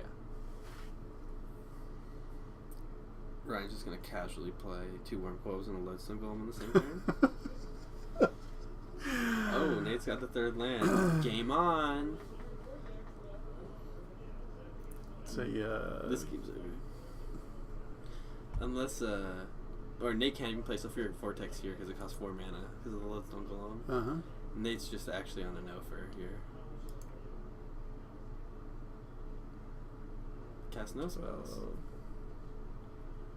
definitely not gonna get there. I'm not playing anything. Yeah, it's just... Turn all these sideways. I'll gain 10, 12 life. I'll cast this Blight Seal Colossus. Yeah. This is when the game just gets ugly. Because Blightsteel... Boom! Yeah. That was fun. We haven't seen one Chalice of the Void. Nope. Which is what Mud typically is trying to do. Get out of here, Jacob. Who is this noob in the chat? That's what you should be asking. Yeah. How come you're not here playing? At least modern. Yeah, I haven't seen you in a while. Do you even play Magic anymore? Should see if Ian wants to play. I want to see Red White Painter. Okay, I'll go ask him. We love you too, Jacob. No, it would have cost We 4 want to because see of Red White Glowstone Painter. Golem. Ian, Yeah, it would have cost him 4. That's why I didn't buy it last. well, like, someone was like, Painter versus what? Painter versus Storm? No, we saw that Grixis would be good. So we're going to get Ian playing Red White Painter. And then probably Grixis. Give the people what they want.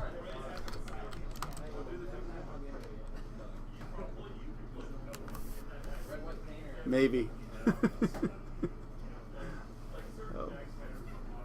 So yeah, for those joining us, welcome to our legacy stream at Geek Fortress in Snohomish, Washington.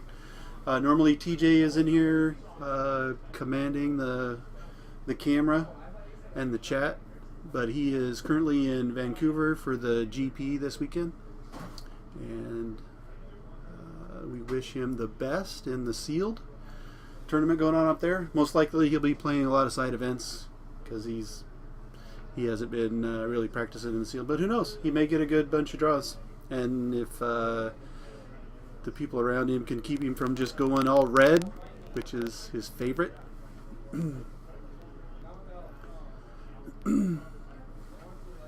But yeah, good luck to everybody that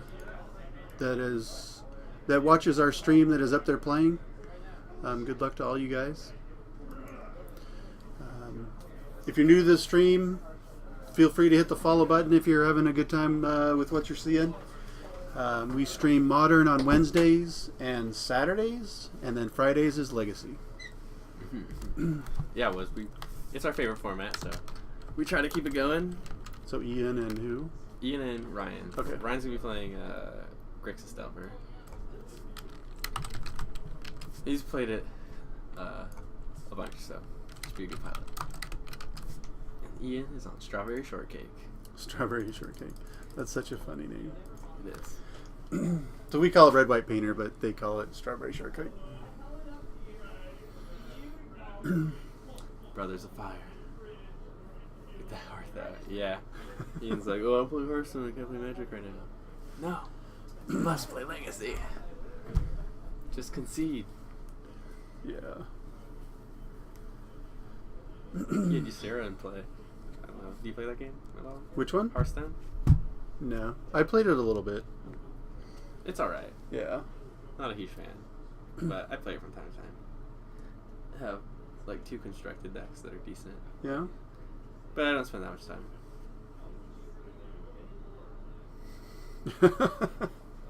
And then gave up? Hearthstone is better than what? Zach's such a troll. He's just trolling. Yeah. Always. He's never said anything serious ever I know. in his life.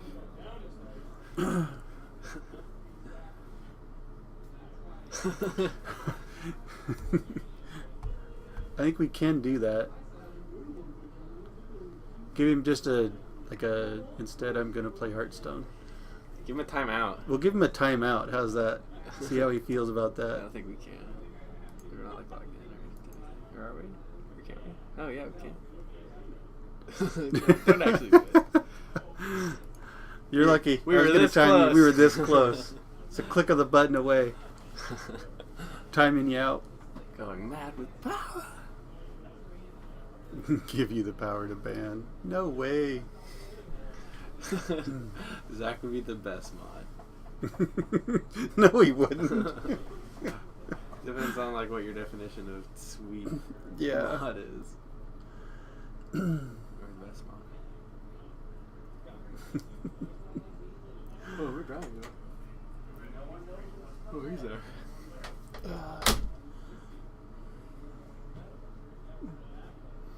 You can hear him talking out there. Ian, we can see what you're doing. Stop looking at porn. Get off Tinder. Get off Tinder.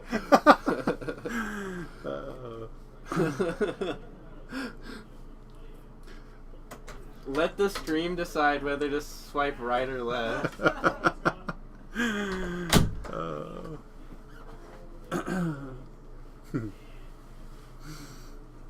Put it in the center. Yeah, or like hold it up to the Yeah. camera. We can take like do a straw poll, each one. Oh, we did get a Goif dice too. I made one. I saw it. It's just nice. Yeah, I like it it. was kind of funny. People were like, "Well, how come there's no 0-1 on here?" Like, oh, because I don't know. It's on the cards. Yeah. You just take the dice off the table. Yeah. And now it's a 0. Alright, we'll get it to be resolved. They scried a little bit. We can play Magic. I'll probably be done after this. Yeah. This match here. Ian kept a stinker of a hand, but he drew a top, which it's getting dazed. I'm sure Ian is getting a mountain here, so he does not lose to one wasteland. I'm sure Ian will tap that mountain, as it was used to produce red mana. Ryan will redeploy his Underground Sea. Damn dazes. Probably say go. Hold this stifle up. Or he knows that he knows that Ian doesn't have another land, so Right. just slam this pyro. Seems Yep. good. Seems like a good play. Lotus Petal, huh? Calvin Welder. Of course, Ryan has a lightning bolt. Ryan has everything. There's the wasteland that Ian's played around. He doesn't have another land though. Yeah, in the graveyard, so he doesn't have red, but it's okay. Brainstorm's a good card, and we'll whiff. He can waste his own waste to put a land in the graveyard if he really wants to, but I don't think he needs to go Yeah, that fast. I don't think you want to go there. That seems like Sometimes you gotta go fast. Whoa, that Brothers of Fire is a token.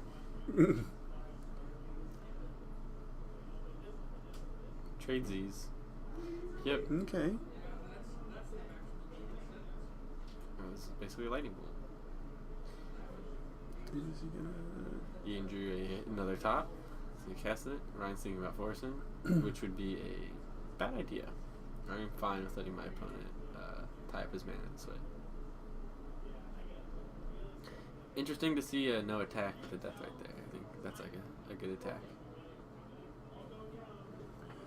Another brainstorm. Another whiff. At least he found a ponder. To shuffle with next turn. Pretty interesting. That's a game. Brainstorm not looking too good. Nope. But, I mean, it's better than sitting there over the course of 3 turns and not drawing anything. So I disagree. Yeah. Jesus. That is pretty funny. That's a very good analogy. Jesus. That's hilarious. I think wasting there is probably good. Immediately? I mean, it's whatever. You can. I mean, I would definitely waste on Ian's turn. I wouldn't untap.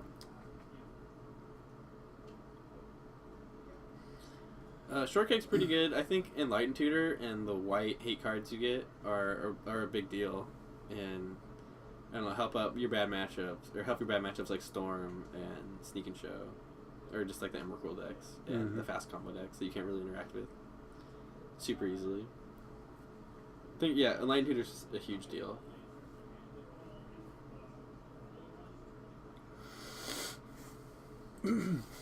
Still no land. Yeah, this looks like a shuffle, but I mean, Oh, Ian is on low resources, so that Daze is really good. Yeah. So, and he really doesn't need anything. Pyroblast the Delver. Daze. All right. Ryan can play that Underground. I'm pretty sure. I don't think he played a land this turn.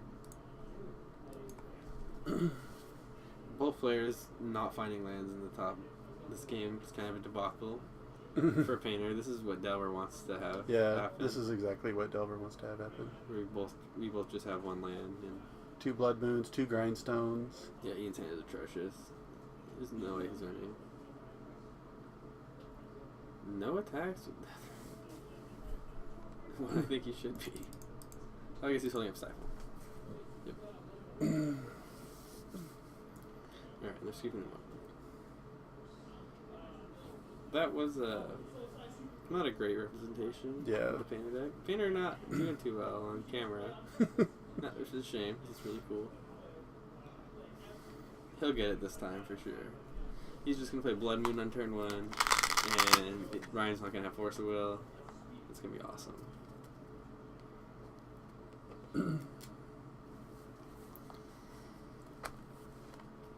That's what we all want to see.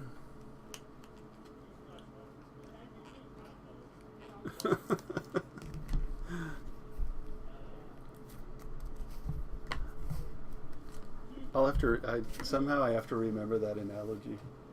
Oh, about the Tinder Tinder and one? Hearthstone. Tinder and Hearthstone, That was yeah. awesome. It randomly selects me.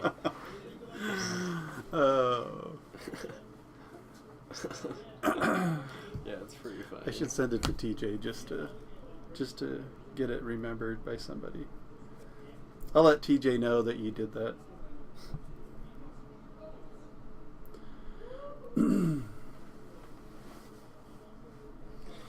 Yeah, Bolt would have been sweet, but I mean, any cards would have been good than the cards he had. Really, I think I think they play Firebolt, or his list does. I don't know if you do. I know that Mono Red Painter does play like a number of bolts, in addition to the Firebolts. I think. I'm not sure. I had it in my sideboard. The Firebolts. Uh-huh. Yeah. Yep. But he's talking about his Mono Red build. This guy in the chat.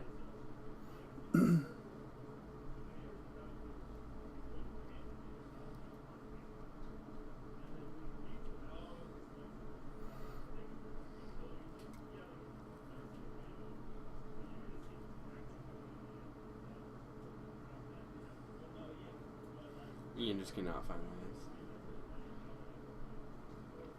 He might even cast Enlightened Tutor off this Lotus Petal here to just shuffle his deck. It would not be too crazy to see that happen.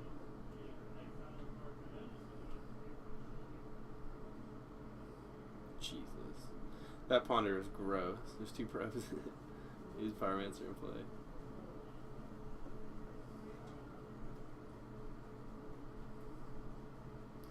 Jeez. Ryan is going off. I would not have tapped that Underground Sea, though, for the Ponder.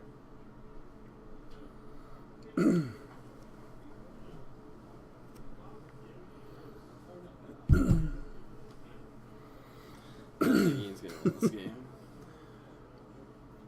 Ian's gonna win? I said I do not foresee him winning this game. Oh. Yeah. Yeah, he can't draw lands. And Ryan had everything. Did he? Oh, yeah, Ryan had everything. Oh. Ryan had Death Right, Wasteland. Oh. I think he had Force Will. He had Pyromancer and Lightning Bolt. Just everything. So not a good night for Painter. Yeah, he's just getting pretty unlucky. Yeah. Unfortunately, I would like to see like a good game. You know. Yeah. Ian also like wants to sideboard in this matchup because I know he's playing Pyroclasm in his list. Oh. In the main board? He's playing on the side. Oh. I don't know if he's running any Yeah. Firebolts or like any of that. I'm sure he is. But I know for a fact he has Pyroclasm because we were playing earlier. I was playing Elves. He Pyroclasmed me a few times. He's got a couple lands this time at least. Yeah, I think we might have a better hand. I think he still has a one-lander again. Whoa, Ryan forcing this is pretty bad. There are just so many cards in Painter that you can't let resolve. I just don't think Grindstone is one. I think you let that happen. Yeah. I think Grindstone is fine. Like, Ian just might try to slam Blood Moon here. Yep. Which, I mean, it's going to work. Yeah, that is such a huge...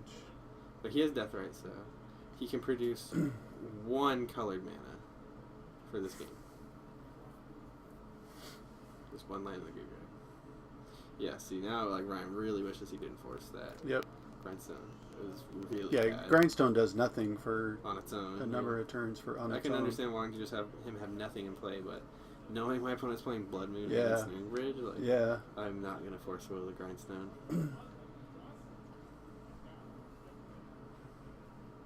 I consider Delver to be a pretty good matchup as well, or for the reasons I just stated. Like, Instant Bridge and Blood Moon are just like lights out cards.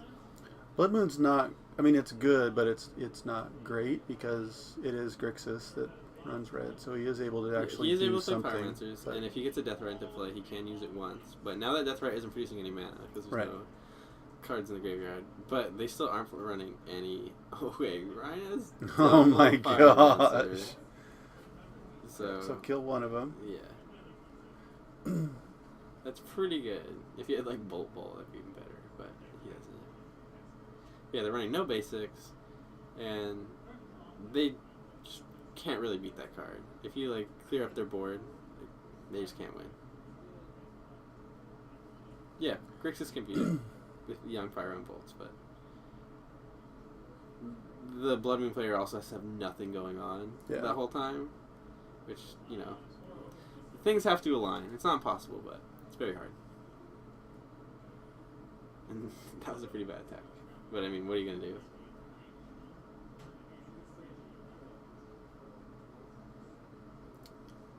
Looks like Ian's got a Painter and 2 Blasts. Is that what he got? Yeah, Imperial Recruiter went and got Painter. If he has a land here, he can start... Holding up Counterspell / Vindicate. Choose one. Counterspell or Vindicate. Yeah.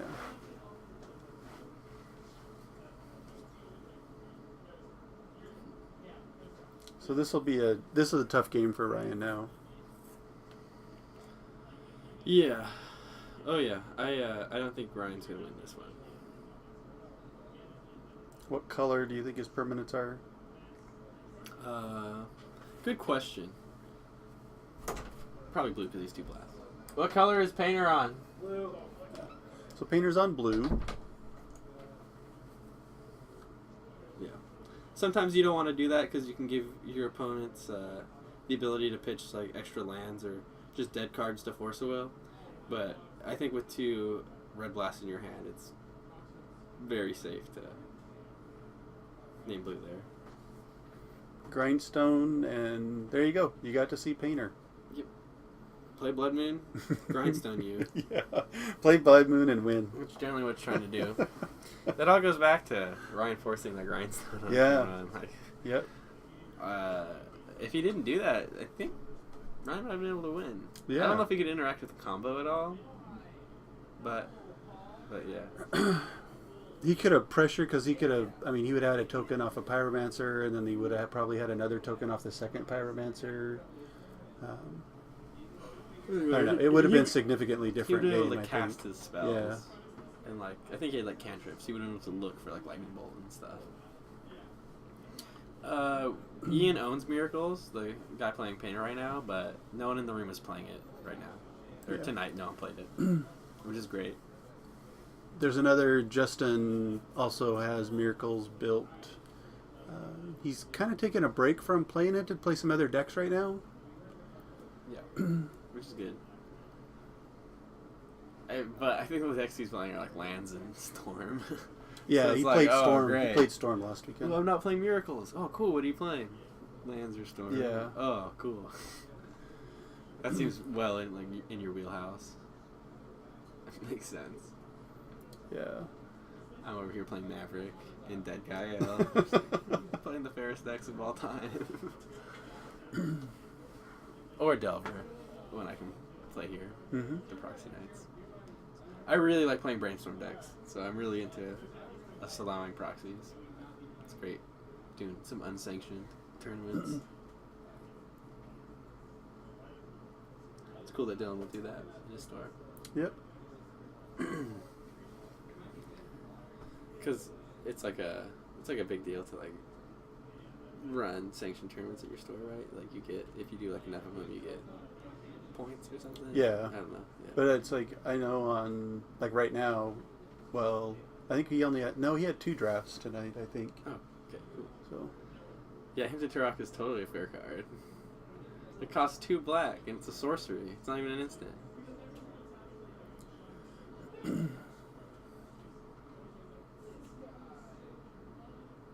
Wait, why do you order it that way?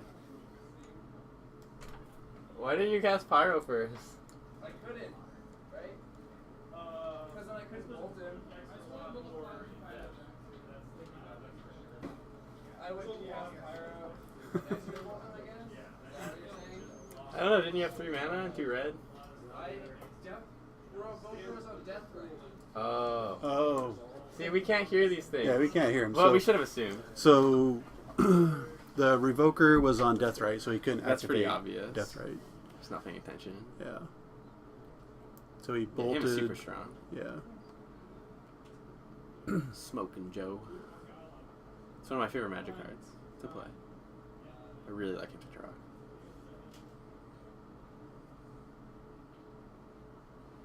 Not as cool as Wasteland, though. So we- Dredge. Anybody play Dredge? Not tonight, but Ryan has Dredge. So it is a deck that can be played here. But not tonight. Boom, Wasteland. Painter, I imagine, is on blue.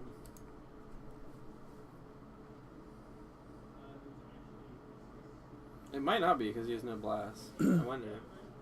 Or maybe he doesn't have blast, I just can't see his hand.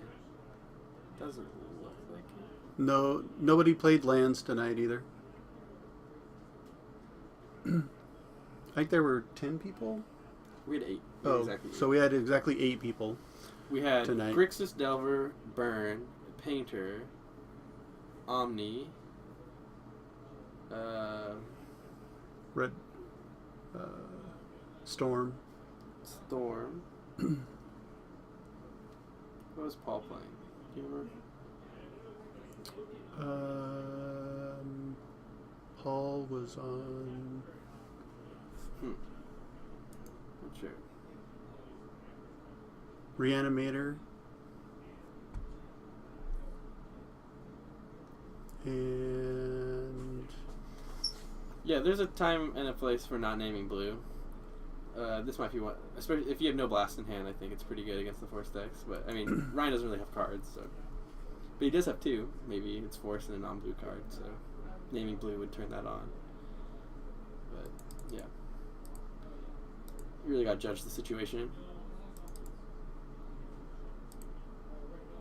Painter on green lets you natural order for any creature, or green sun zenith. We've been talking about making like a green painter deck and call it Starving Artist because we have like scavenging oozes in it and stuff. Which is pretty funny. I like decks with sweet names. mm-hmm. Starving Artist.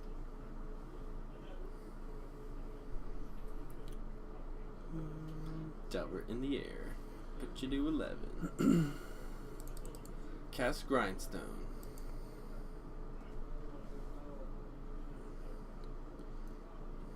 Hardcast Force. Hardcast Force. Ouch. Making a Brothers of Fire token. Yeah. Natural order for Iona, right? Or, Gristlebrand. Yeah. Emrakul. Put Emrakul into play.